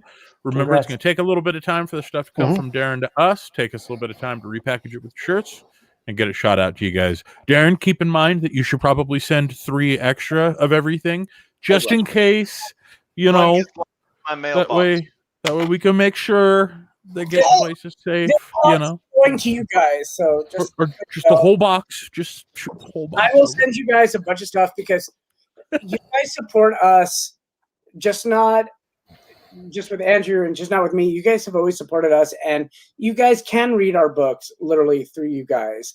And yeah, people do want the print stuff too. So I'm more than happy to add. I'm jealous when I see people open up their boxes from you, and like I'm like looking at stickers and I'm looking at like all this stuff. Like, God, I want that. I like that.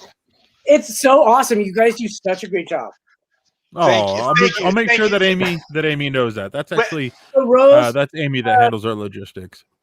A lot of back issues are available on Amazon. You just type in Andrew Shayde in quotes, and you can find any of his books. So yeah, there's a lot of stuff, including the coloring book, which is like the most fun ever. That's and awesome. Andrew, so Andrew came to me because we also work with Marcosia Publishing, and we've done a lot of novels, like actually prose novels. And Andrew actually wants to write a prose novel on Monsters Among Us. And I'm going to show this, and I'm kind of just be sad for a second. So my mom, who passed away last year. Hold on, I'm going to grab this really quick. Hold on, it's right here. So my mom wrote this book called Winston's Amazing World. And my mom's real wish, she wrote this for like 20 years. And that's honest to God. And all she wanted to be was a published author. And so, honest to God, so I had her published while she was on her deathbed. I know that sounds morbid and sad, but they did interviews with her. I was so proud about that. And so today, literally today, and I have not opened it yet. So I have done novels and they have not made any profit. This is the first novel that actually has made a profit, and my mom made a profit. So I'm really super proud. I'm not going to open this yet, but Marcosia, I asked, it didn't make a big profit, and I'm like, can you just send me like cash in England, because they're an English publisher from England. And I'm like, can you just send me that just so I can put it like with her, just to actually frame it or do something so that she made it different. She did something. So did something great, incredible. Honestly, that is fantastic. And I literally got this today, and so I was really happy about that. So. That's freaking awesome. So sorry. See. Let me check back in with chat here real quick, guys. Jay Smith did your artist earlier said the future is crypto, Darren. Kiss, kiss. Woo! Yeah, don't worry. I pointed that out during while Darren was like asking us those crazy questions. Dominic says, I was just looking up Darren on Wikipedia. I swear, dude, you must have found the fountain of youth. Our friends make fun of him too. He's the oldest one of all of our friends, and he looks the youngest, and we all hate it. So it's no dairy, right? You don't do dairy? Me? I do dairy. I don't dairy. My sister wives don't, and yes, I do have sister wives. So what's the key? What's the key to your fountain of youth, Darren? Moisturize, and don't shave stupidly. What about exfoliate? Don't shave stupid. This took a lot. Okay, I just about guys, bourbon on a really expensive I don't need keyboard. this. I don't need this. Wait, where's your wife? Can we get your wife? First of all, let's not tell my wife I did this. I'll have this shaved by the time she gets home, okay? Can we keep this under wraps? Wait, I'm going to take a screen grab then. Dude! Whoa! Let's be careful. Thank you, Captain. I love how Andrew always wears Captain America colors. No matter where he's at. He looks like Captain America. If I was going to envision Captain America, it would be Andrew Shayde. So if you Okay. so Jared, okay, I'm telling you, you're the best hype man. I'm gonna stand by that. so there was a question on. So I'm going to show people because my husband is literally the worst at comic books. He will grab the spine. So you literally just We've you witnessed want to it. read a comic book and keep it mint. You delicately hold the spine. Oh, we need a close up. Hold on, everybody. Darren is going to show us how to caress a comic book. Caress a comic Jared, book. Jared, you don't Why gotta you word it gotta that ruin way. it, man?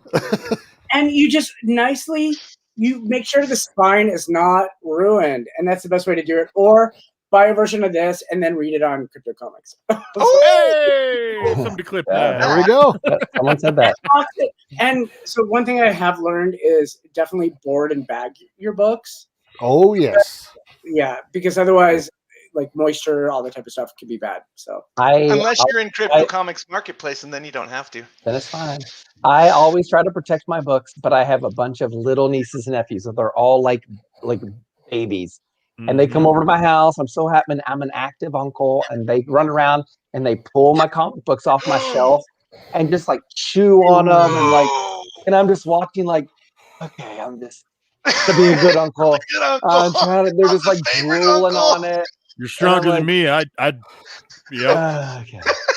Nope, I'd kill a kid over that. No, nope. I tell my brothers and sisters they're just gonna have to try again. Put that whole kid Allegedly. right out back. You should have seen what happened when Jared came over. I was like, okay, you can read this one. He just grabs it. I'm like, oh, no, no. we do know that he's in Mountain Time too. So, what's your most valuable comic that you own, Matt? Oh, I actually have no idea. Oh my What's your gosh. favorite- Then do you remember the first comic you read? I know Yes. Andrew's favorite comic book. Andrew's Playboy. favorite comic book, what? that's my Excalibur. favorite. Excalibur #1 is I know Andrew's favorite book, but what is it? Yeah. Okay. What is your favorite comic book, Matt? My all-time favorite comic book. You guys also post your favorite comic books too, if you guys have one. Yeah. I want to hear what you guys have to think. My favorite comic book or my most valuable? No, your favorite comic book. I want to know both, Fry, because I know you'll be able to just kick that information All right. So up my the most front. valuable is I have a Journey into Mystery 83 that's a slab 9.0. Okay. Okay, what is that worth? You can't just leave us hanging like that. A lot. Yeah. What's a lot? Like $500, $1,000, Like $5. 24,000. Somewhere around there right now. 24,000?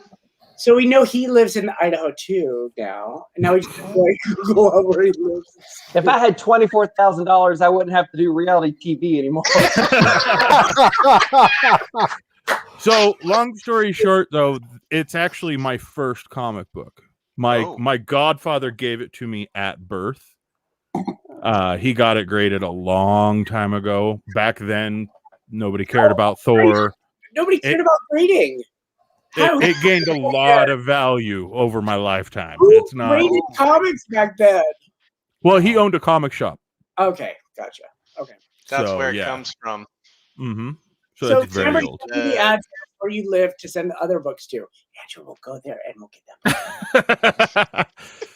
Road trip. Hey, it's unsafe, but you're welcome to come visit anytime. I got a room for you guys. I ain't joking either. I got the room. You've seen my Actually, spread. you're going to be sleeping in your extra room when your wife sees your beard.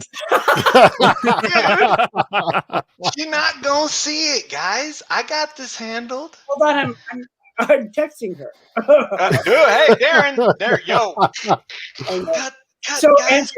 Andrew, Frey, what's your favorite comic book?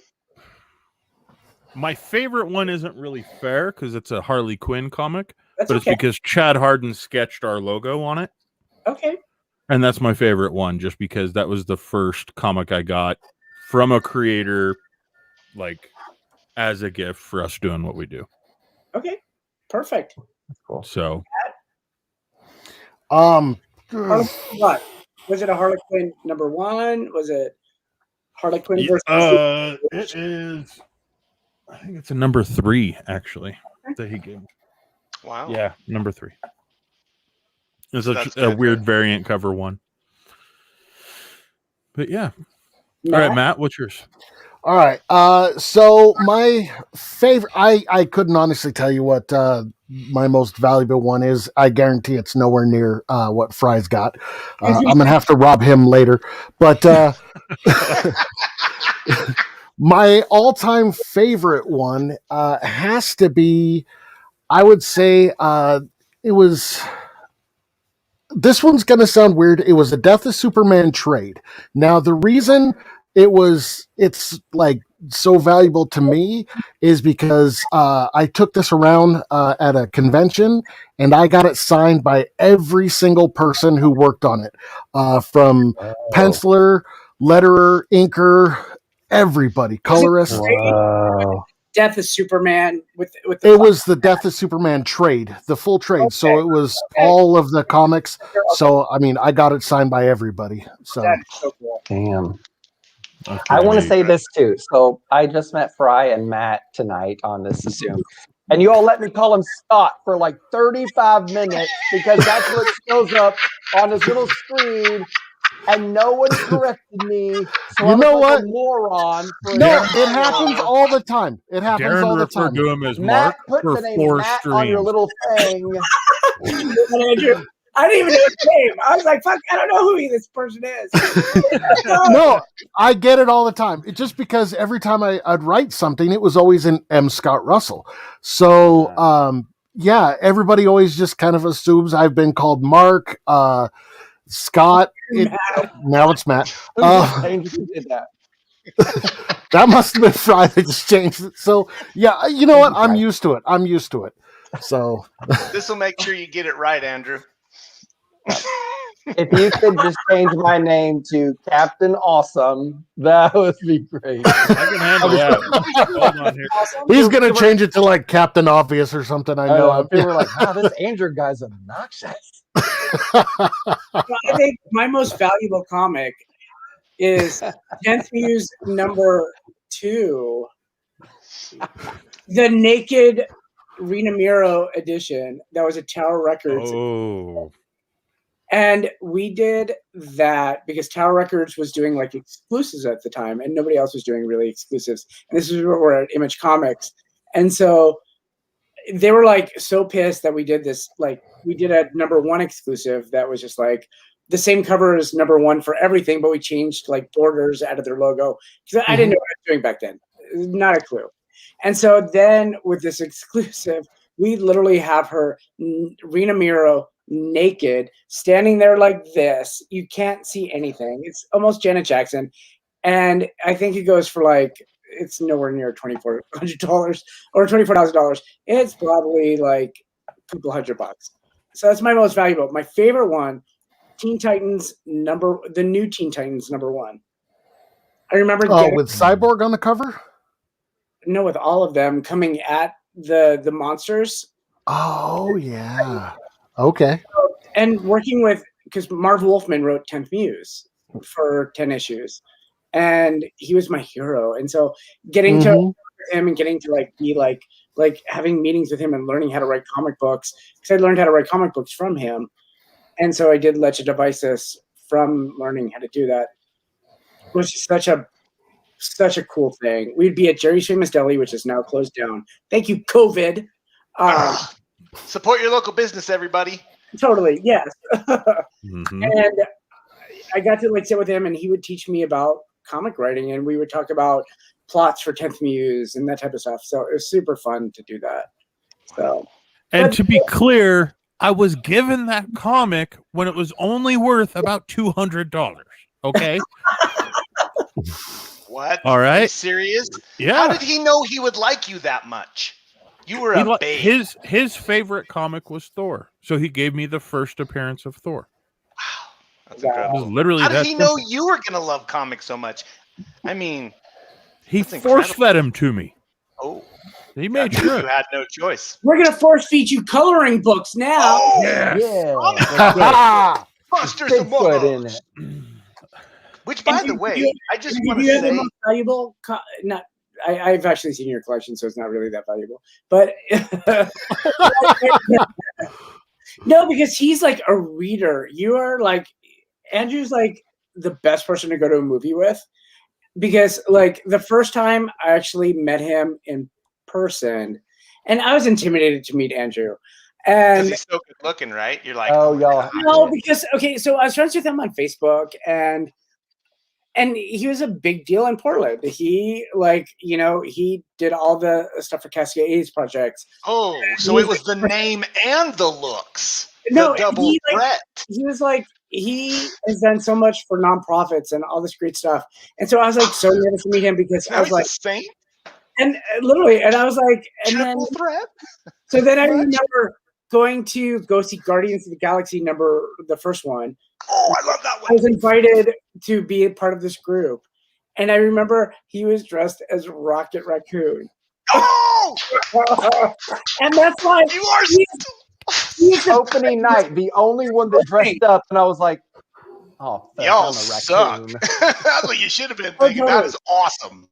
That is awesome. You people make the movies great. Fuck, I ran into him at a bar, and I'm like, hi, Andrew. And he's like, Rocket Raccoon. Oh, he blew you. He ghosted you?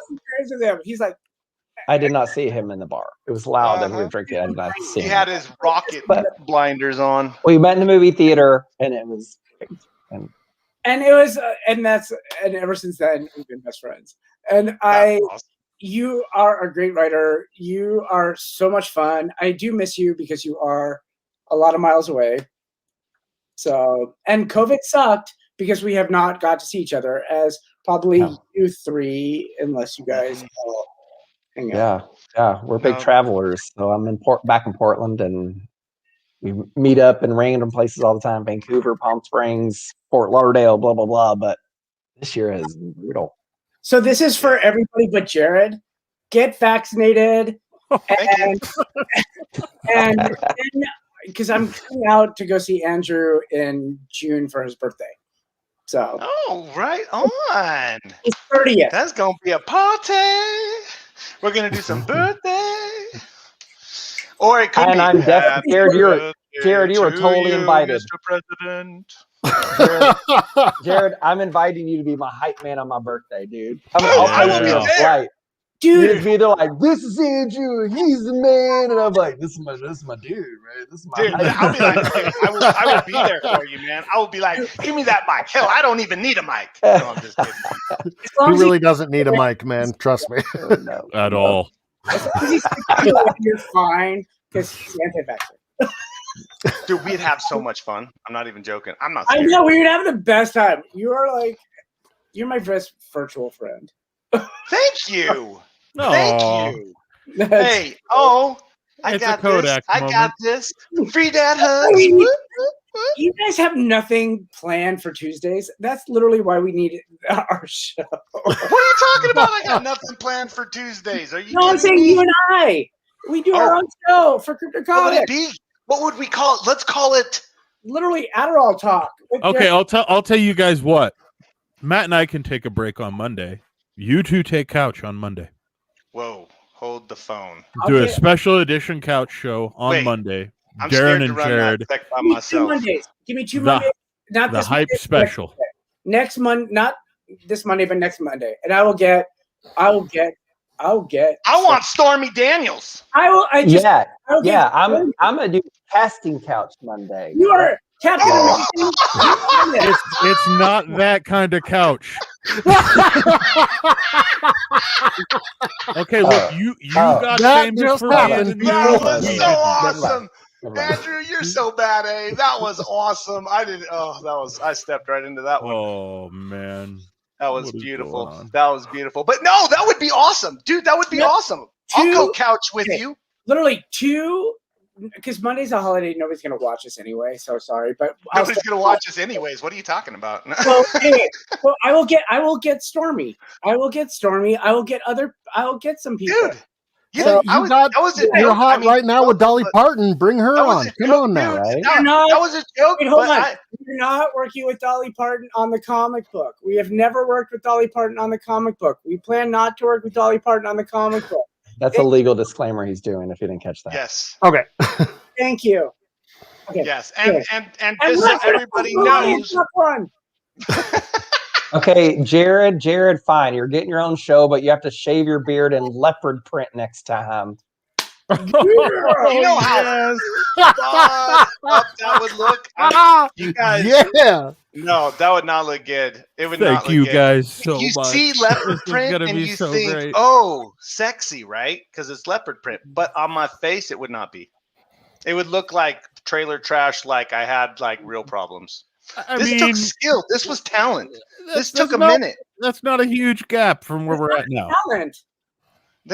Skill and talent. It took time. That's real quick, that's guys. I want to check in on chat here because Rose has a difficult time seeing. So Rose Kirby on YouTube asked, "My eyes are going again. Please, can you say what's happening on Monday night on Couch?" I'm still gonna be part of Monday night, regardless if I'm invited or not.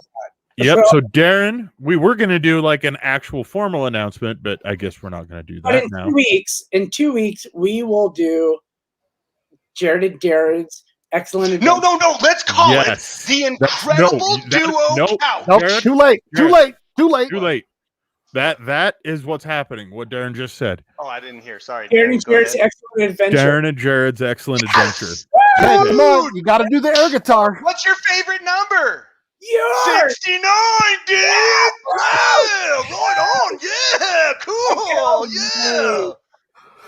Mr. Shayde, I'd like to take this opportunity to apologize. And dude, I thank you. they brought Darren on this show with me. I know. We're gonna get our own spinoff. It's gonna be like Dynasty 2, the Colbys. We're totally doing a spinoff. Okay, so wait, let me get this straight. Darren and Jared are going to host a show together, but only when Jared looks like he has shingles, and that's like the concept. I don't like that part. Oh, that's the Again. I don't like that part. I'm gonna go with more of a tiger, dragon, like Tiger yang, King. You know, you could get a Tiger King outfit in 2 days. sleeping dragon, massive tiger, something like that. What? How are you not divorced? How am I not divorced? I'll tell you, I have a wonderful, beautiful, gorgeous, patient wife who reminds me every day Apparently that I'm she lucky to watches be married. And after this show, she's definitely going to be reminding me how lucky I is. Here's to Jared's wife. Look at the dragon. Cheers to her. Oh. Clearly, she watches your show on rerun because you just did that diatribe for her. So whatever her name is, I love her too. Sasha. She's awesome. Sasha. I like her. Yo, she's awesome. You guys are gonna enjoy meeting her because she is a blast. We have a little bit of a dark sense of humor. The face, can you tell? But no, seriously. Let's get back to Andrew. So this next, Love that segue. Guys, Seriously. To answer Rose Kirby's question, guys. To answer Rose Kirby's question. So that means on Monday we'll have our regular Monday show. Yep. And the following Monday, that's a week and a half from now, we will do a special edition of the Couch Show with Jared. Now I'm feeling pressure. Thanks, Darren. Literally like Jared. It's literally like when Different Strokes had Mrs. Garrett and they spun off life. We are Darren, you're showing your age. You're showing your age, bro. What?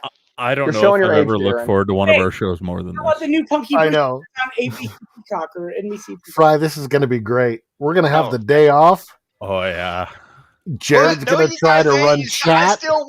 I still want you guys make sure that you put together the document, be ready to test the tech. This is started. Hey, we always made fun of it. It's now the Jared show. Have fun. No. Have fun. Darren, you don't know what you're asking, man. If Fry doesn't show up, there's a good chance I can cancel the whole thing. I've done it before.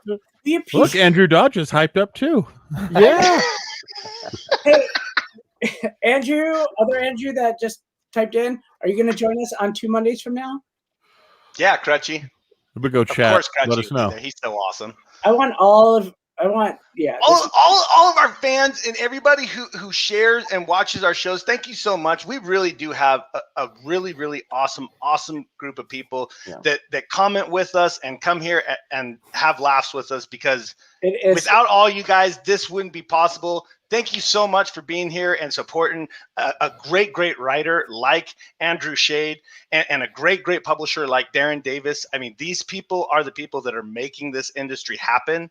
They're the ones that are really putting it out there so that we can enjoy great content. So I just want to put it out there. Thanks to everybody who's part of this show and makes this happen. You guys are awesome. Can I ask one final question for Andrew? So you've done a lot of interviews, you've done podcasts, you've done all the stuff for Naked and Afraid. What is the one thing you have not told anyone about your experience on Naked and Afraid? And you're with friends here. That you can tell people. And all of the internet. Nobody's listening, Andrew. We'll edit this out. And so let me just preface that by seeing, oh my God, that's like one of our best friends. That's awesome. Yeah. So, give her a shout out. Becca, just so we have to give her a shout out because she takes precedent more than anybody here, literally. She just did a photo shoot, and it's like super. She did a what is it called? Which one? Where they do like almost a lingerie, a real, not revealing, but a very sensual. No. And she is hot. So yeah, she is super cute. Oh, and look at those boys! They're like smiling from ear to ear. Because she is. It was Andrew's work wife, and then I just kind of fell into this throuple. It's the only throuple that's ever. Oh, that's an incredible word. This is how rumors get started. This is how rumors get started. Well, negate throuple. Negate the throuple. I could just see the headlines on Fox News tomorrow. You know what I mean? Darren Davis goes on a throuple. We're still trying to figure out what that is, but when we get to it, come back at 9 and ask us about the Melania Trump comic book, please. So Andrew, okay. What is the one? Come on. Okay. One little tidbit for everybody. Yes. I've been in a lot of magazines, newspapers. I've sat in chairs with Julie Chen from CBS and talked with her, and Caroline Ray, the actress, on her TV show. I've done a lot of cool stuff. But the one thing we've never talked about was on Naked and Afraid, Surviving in Africa. Partner Elizabeth and I felt like it was a great success and a show of health.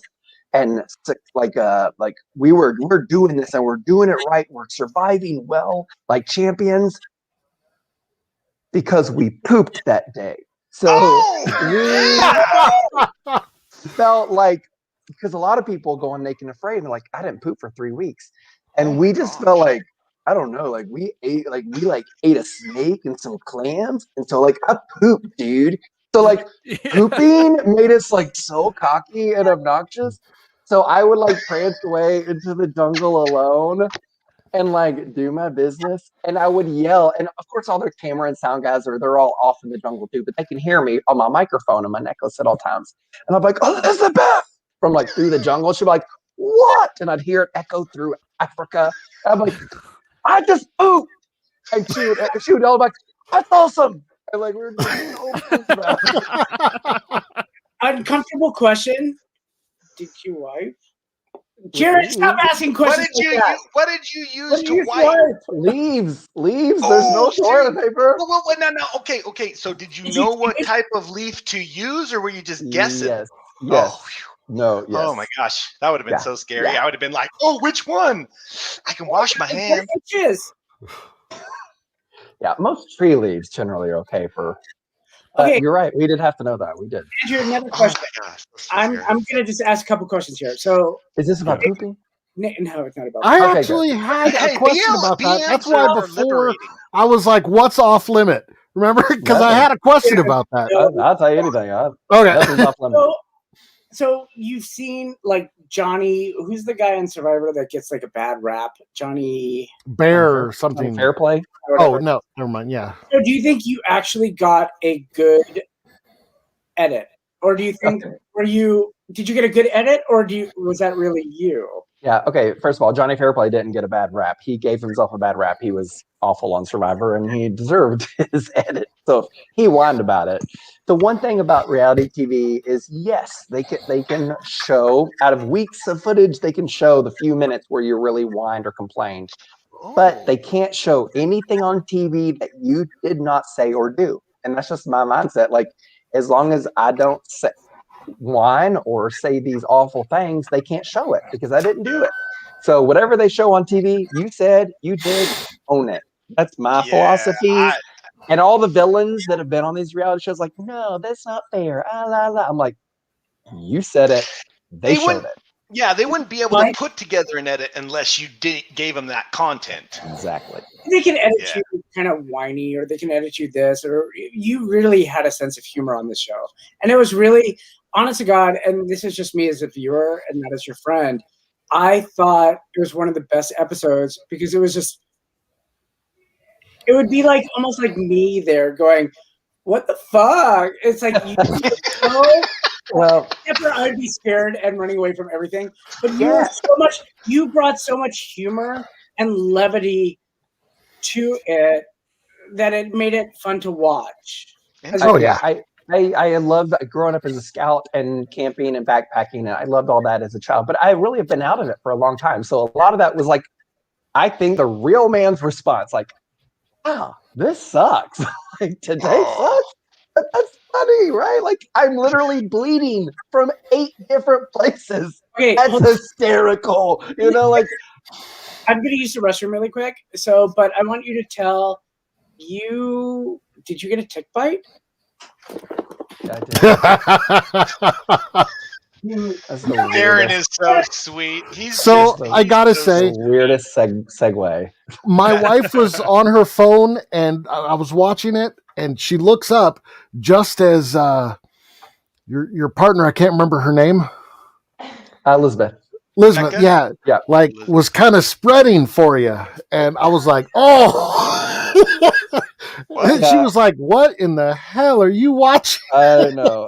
It was, that was an awkward thing to watch. But she, Elizabeth, my partner, did home health care. Oh, so she awesome. worked with people at home to check wounds and help them go to the bathroom and shower and all these things. So she's super used to that.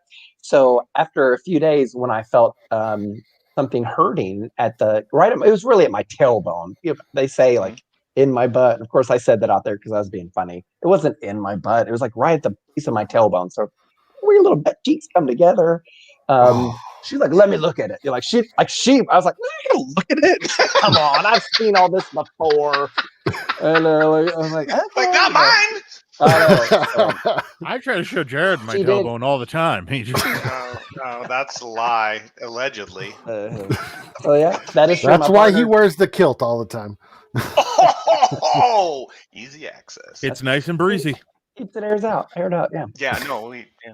But yeah, I am one of the few people that have had surgery on reality television. They didn't really specify what was happening on my challenge. They were literally cutting me open with a scalpel, no anesthesia. It would be the same of being cut open, scraped out a bullet in the Wild West. When my medic said he first said, lay down, I'm gonna have to cut out the deteriorated tissue. He said, you're going to want a stick to put in your mouth, like to bite down. I was like, oh my gosh, what is going on? Like, what? It didn't hurt that bad. I was like, what are you talking about? He's like, he said, this is not going to be pleasant.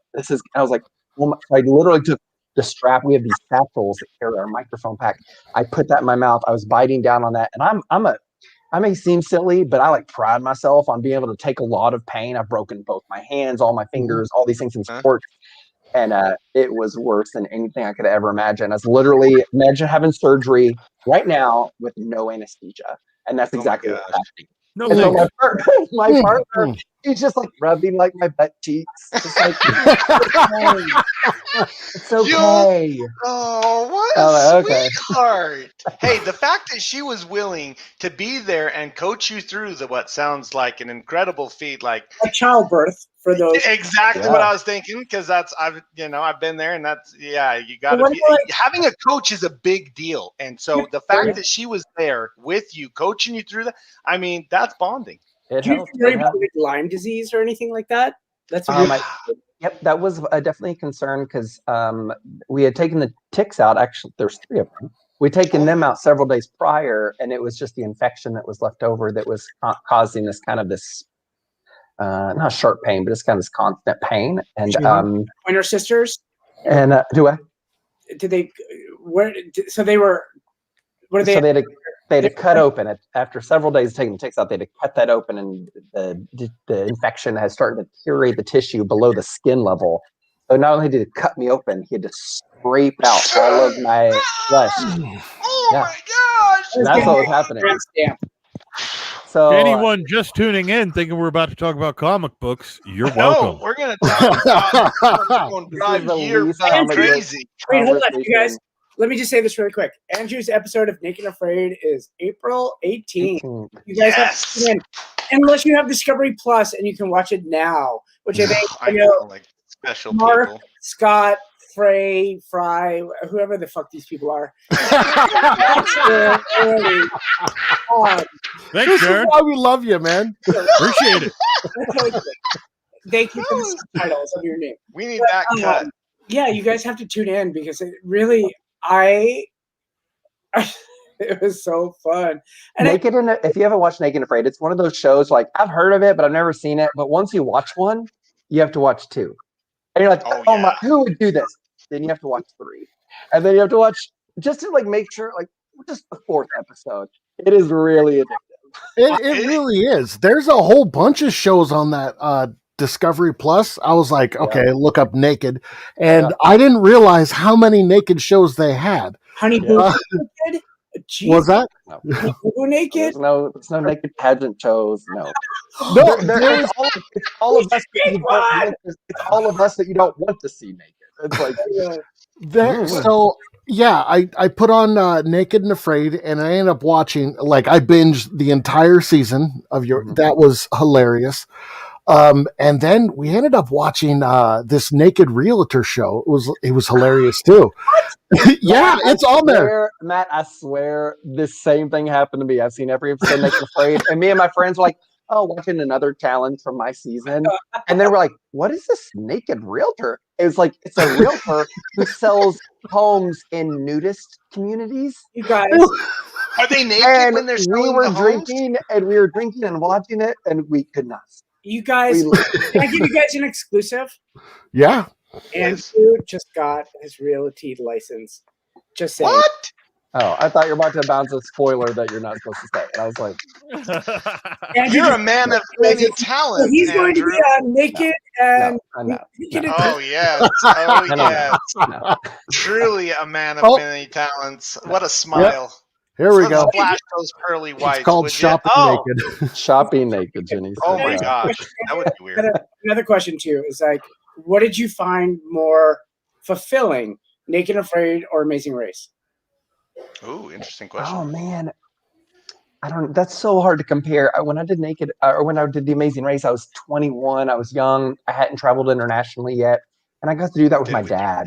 So it was just cool. Like we got to climb the Pyramid of the Sun in Mexico, built before our country was even considered, and swim with dolphins and drive a tank in Cambridge, England, a World War II tank from the actual war. Like we did these things that were just unbelievable. So that's like one cool thing. Naked Afraid is just like destructive everything. You have nothing, like only what you are. No cell phone, no radio, no newspaper, no music. Just can you make it with nothing? And that was a whole different, like, whoa.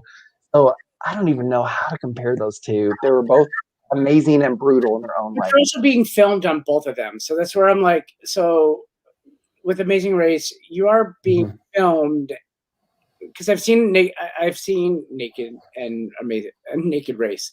The What The was naked amazing race. that you saw naked? What? Hold up. You and want to you watch? kind of like I've seen both shows and I've watched a lot of reality TV, and sometimes you do look at this stuff and go, how do you break that fourth wall? And so with like Naked and Afraid, you do have cameramen, and with Amazing Race, you do have cameramen following you, and I get that they're probably not supposed to give you any advice or anything or any like support. So it's like it's hard. How real is that? How real is that? They do. They both were super real.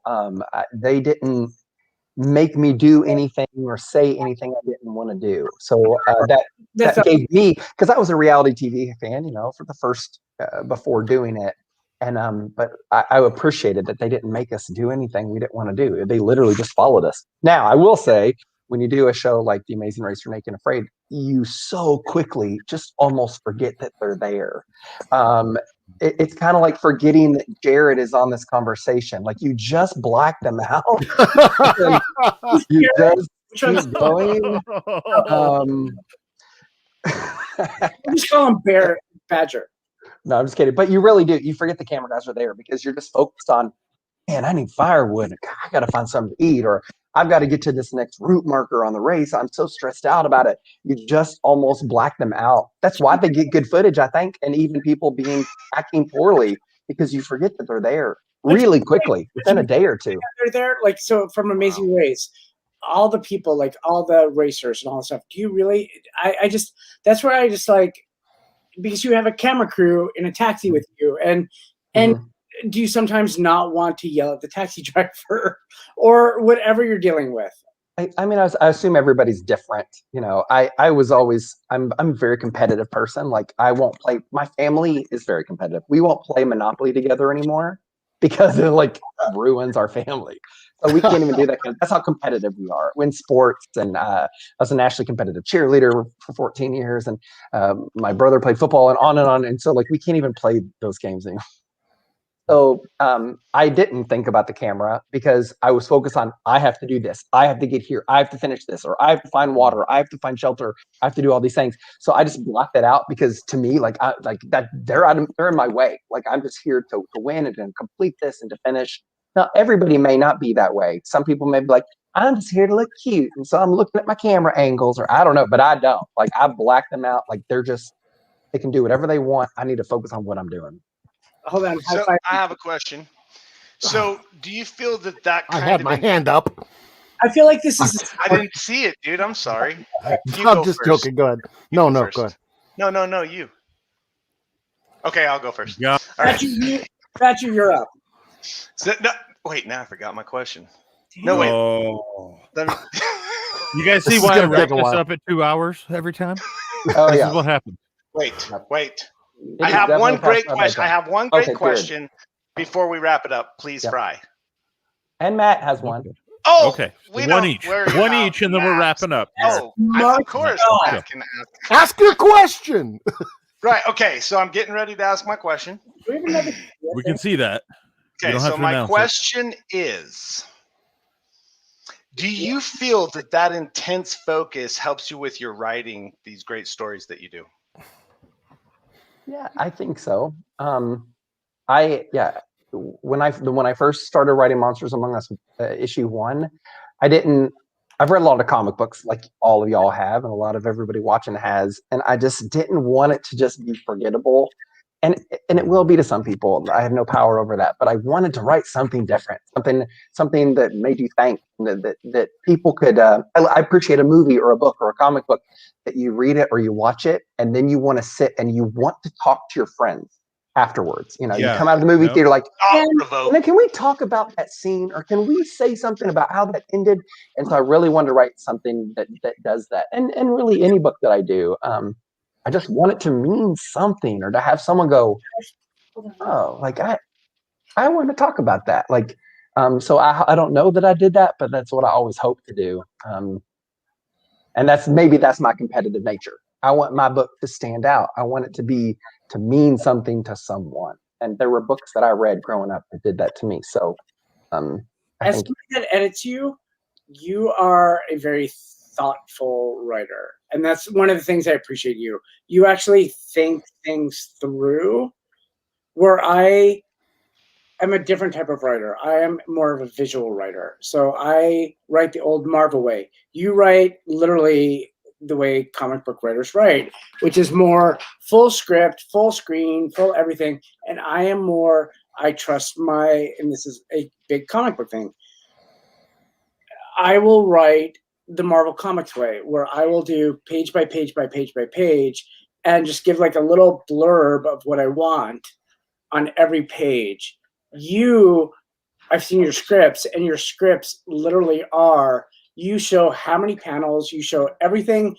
Wow. You are so thoughtful. You really are thoughtful.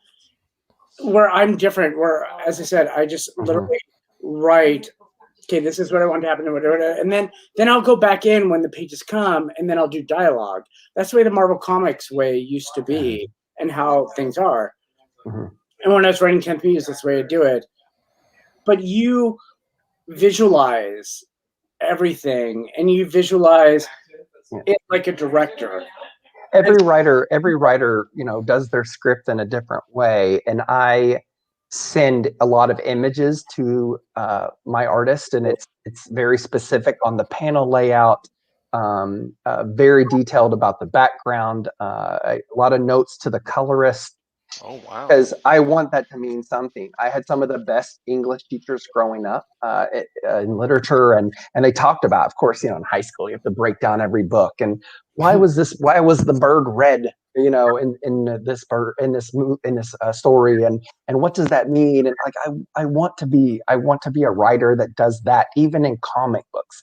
I don't want to be a throwaway. Here's a hero, here's an explosion, now you're happy. Like, I want to do something a little more than that, even in graphic novels. And that's one of the things I actually do appreciate you as an editor, and as not as your friend, but you are thoughtful. And I have not told you this, and I keep, like, every time I talk to you on the phone or we text or whatever, the Blackbeard Legacy, excellent. Blackbeard Legacy is excellent. You hit that pirate thing so perfect, which comes out in July. You did such a good job, and I commend you on that one. That one, I love Juliet. Don't get me wrong, it's one of my favorites.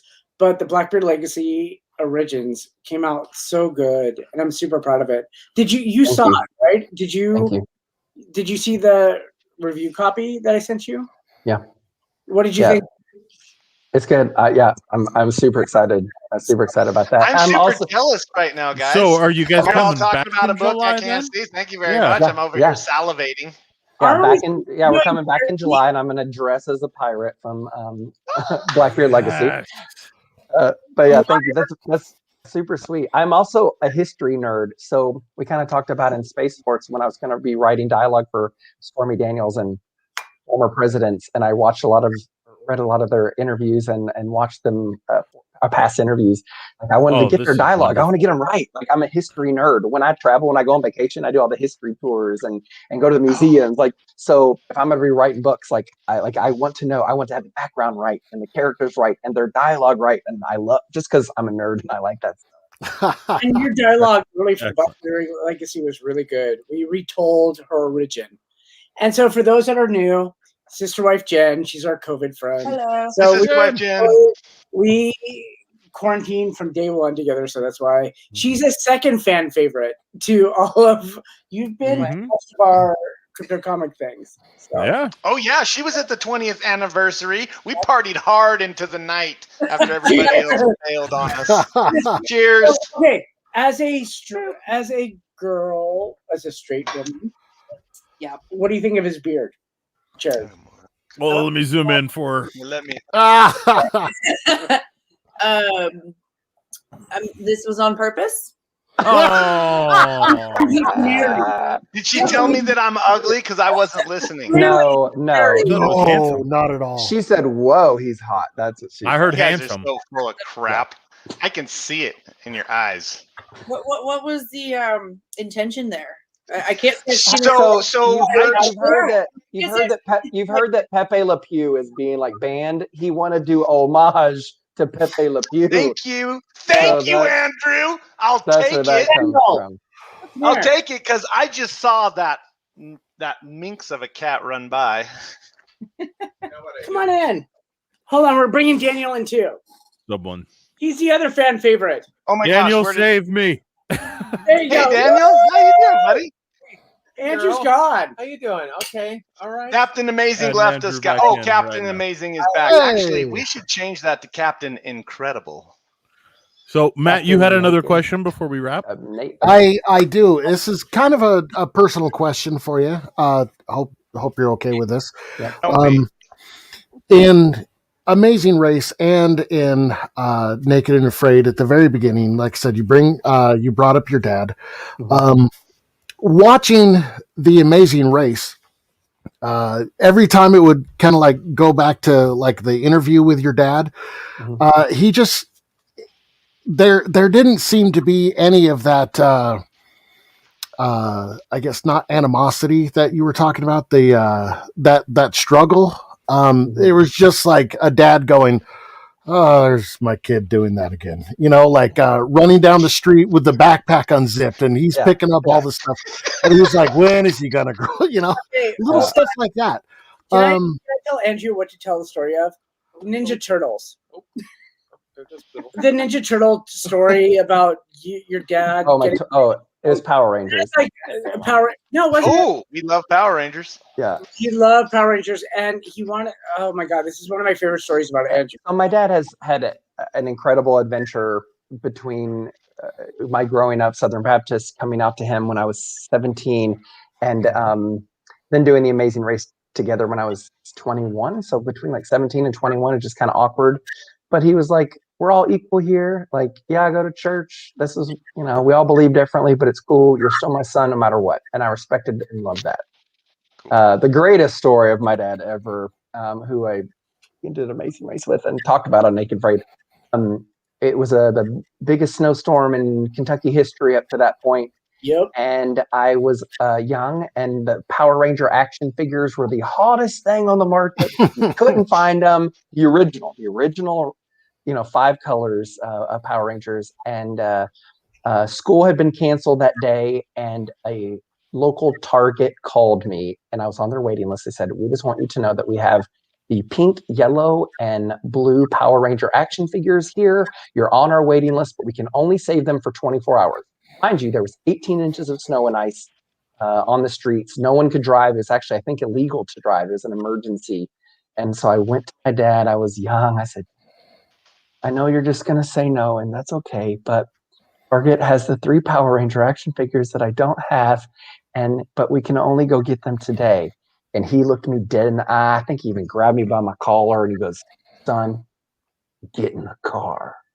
Yeah. And we drove through the biggest snowstorm in Southern history to get 3 Power Ranger action figures. And I was like, my dad is a god. Okay. Go, Dad! Yeah.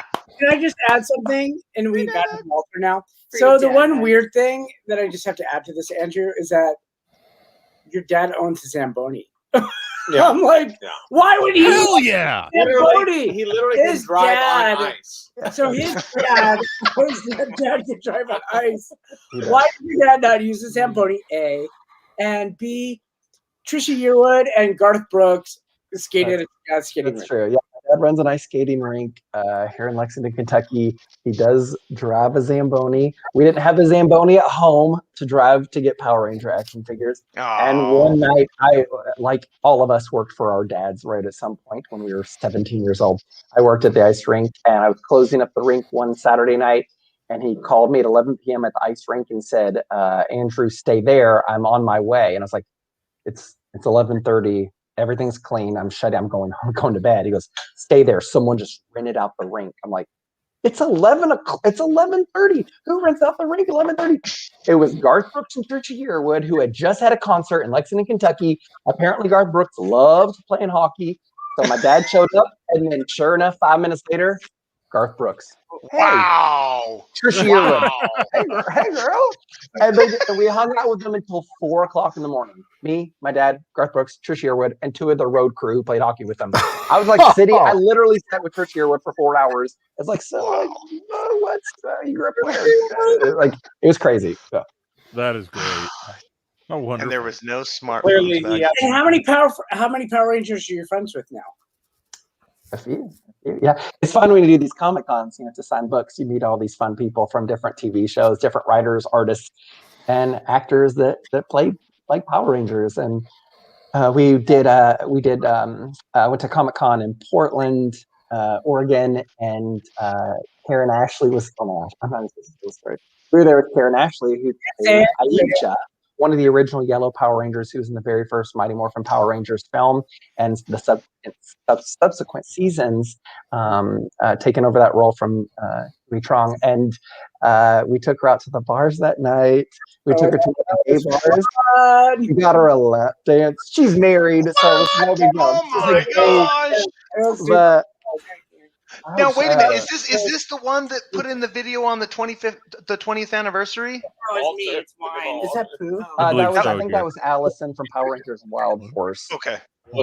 But Karen actually is one of the most phenomenal women I worship her. She's like, Wow. Allison? I'm very, very involved in the Comic Con world. And so she's amazing. Allison is literally, we drew her in. And Karen, if you watch this, please don't. For telling. Allison was our officiant at our wedding, but Allison is also in Juliet and Romeo. Yep. We drew her into it, and we adore her and love her, and she's one of the main characters. She plays.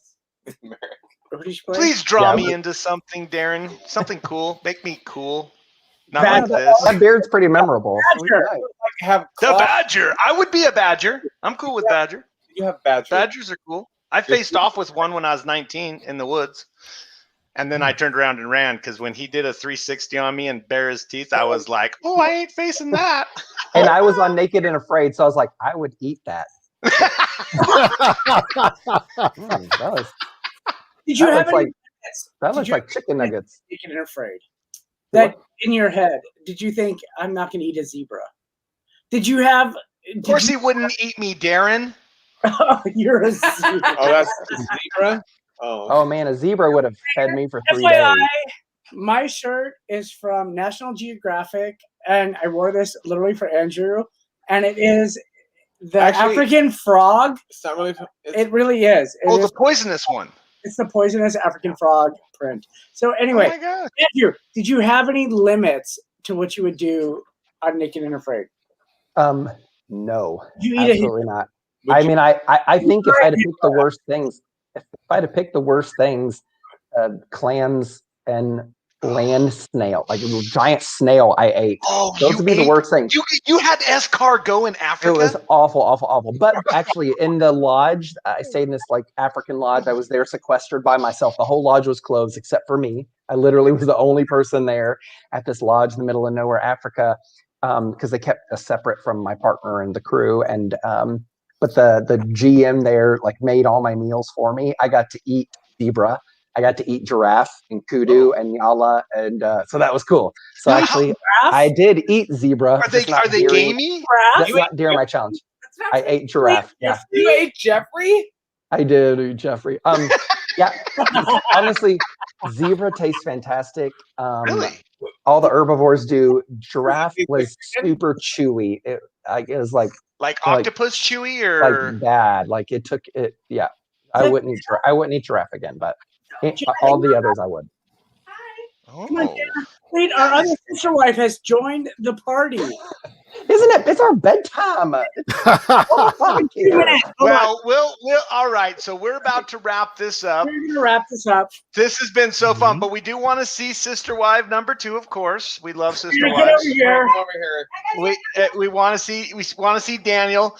We want to see everybody because everybody here is going to say thank you to Andrew Shayde for coming on to Spotlight and sharing with us his incredible journeys and his incredible talents and skills. What an incredible person. Thank you so much for all that you do, all that you contribute to this world, all that you have given to help bring awareness, and all the people you work with, all the kids you work with, the nonprofit. You are an incredible person.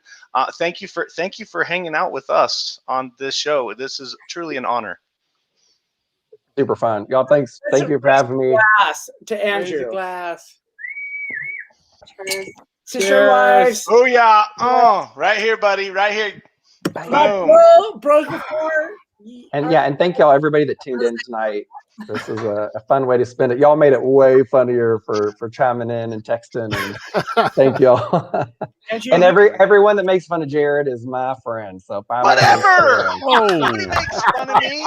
I'm a god. I know you. Andrew, you do good stuff for the world, and we appreciate that. And not just as my friend, you really do. Like Arbor Youth, Cascade AIDS Project, anything you've ever done, you do a lot of good work outside of comic books, outside of just nonprofit work, even too. You do great work, and not a lot of people appreciate that, but I think a lot of people do appreciate that. Mm-hmm. Thank you. I mean, I'm just a lucky jackass. I got to have some adventures, and I get to do a job that help people. So But you have a voice. It's awesome. I'm lucky. You bring a voice to homeless youth. You bring a voice to like people. You're not lucky. And all this other stuff. You're incredible. You do There good you go. things. He's incredible. And you're not lucky. You're incredible. I am lucky to color your his book. Woohoo! That's Monsters Among Us in crayon. And who is not jealous to not have the sharpener? With my I am not going to color. I gave that coloring book to my niece and nephew, and I like begged them to color it. They did like one page, and they're like, "This book is dumb," and I'm like, "I wrote this book." And they're like, "We don't get it." Yeah, they're like 3 and 5. In the I don't remember the names from earlier. My nieces and nephew wanted nothing to do with my comic books. But you got to take it with you when you take them out to eat at Applebee's, and then they'll color it willingly. Oh, that's true. Welcome to Kentucky. With that being said, whether you're from Kentucky or not, thank you for joining us. Make sure you like, make sure you subscribe, hit the little bell notification. Share. Live. Make sure you guys find Darren. Make sure you find Andrew Shayde. Make sure you find TidalWave Productions across social media. They're everywhere, I promise. They're very awesome. easy to find them. And make sure you go over onto Crypto Comics, sign up if you haven't already, and you can easily find them and get the print copies of the floppies on Amazon right now with the kick-ass spine, as mentioned earlier. Yeah. Make sure you go check out those books. These guys are making waves, everybody. We are making waves. And there's no Melania Trump comic coming. What? There is? Or there isn't? Not. No. No, there's not? Oh, he hasn't done anything important enough. Do this for everyone. Oh, guys, this was going so well. Why you guys got to bring in politics? Why you got to bring in politics? They ruin everything. But hey, you know what? The truth of the matter is, it's understandable. Thank you for joining us. Nah.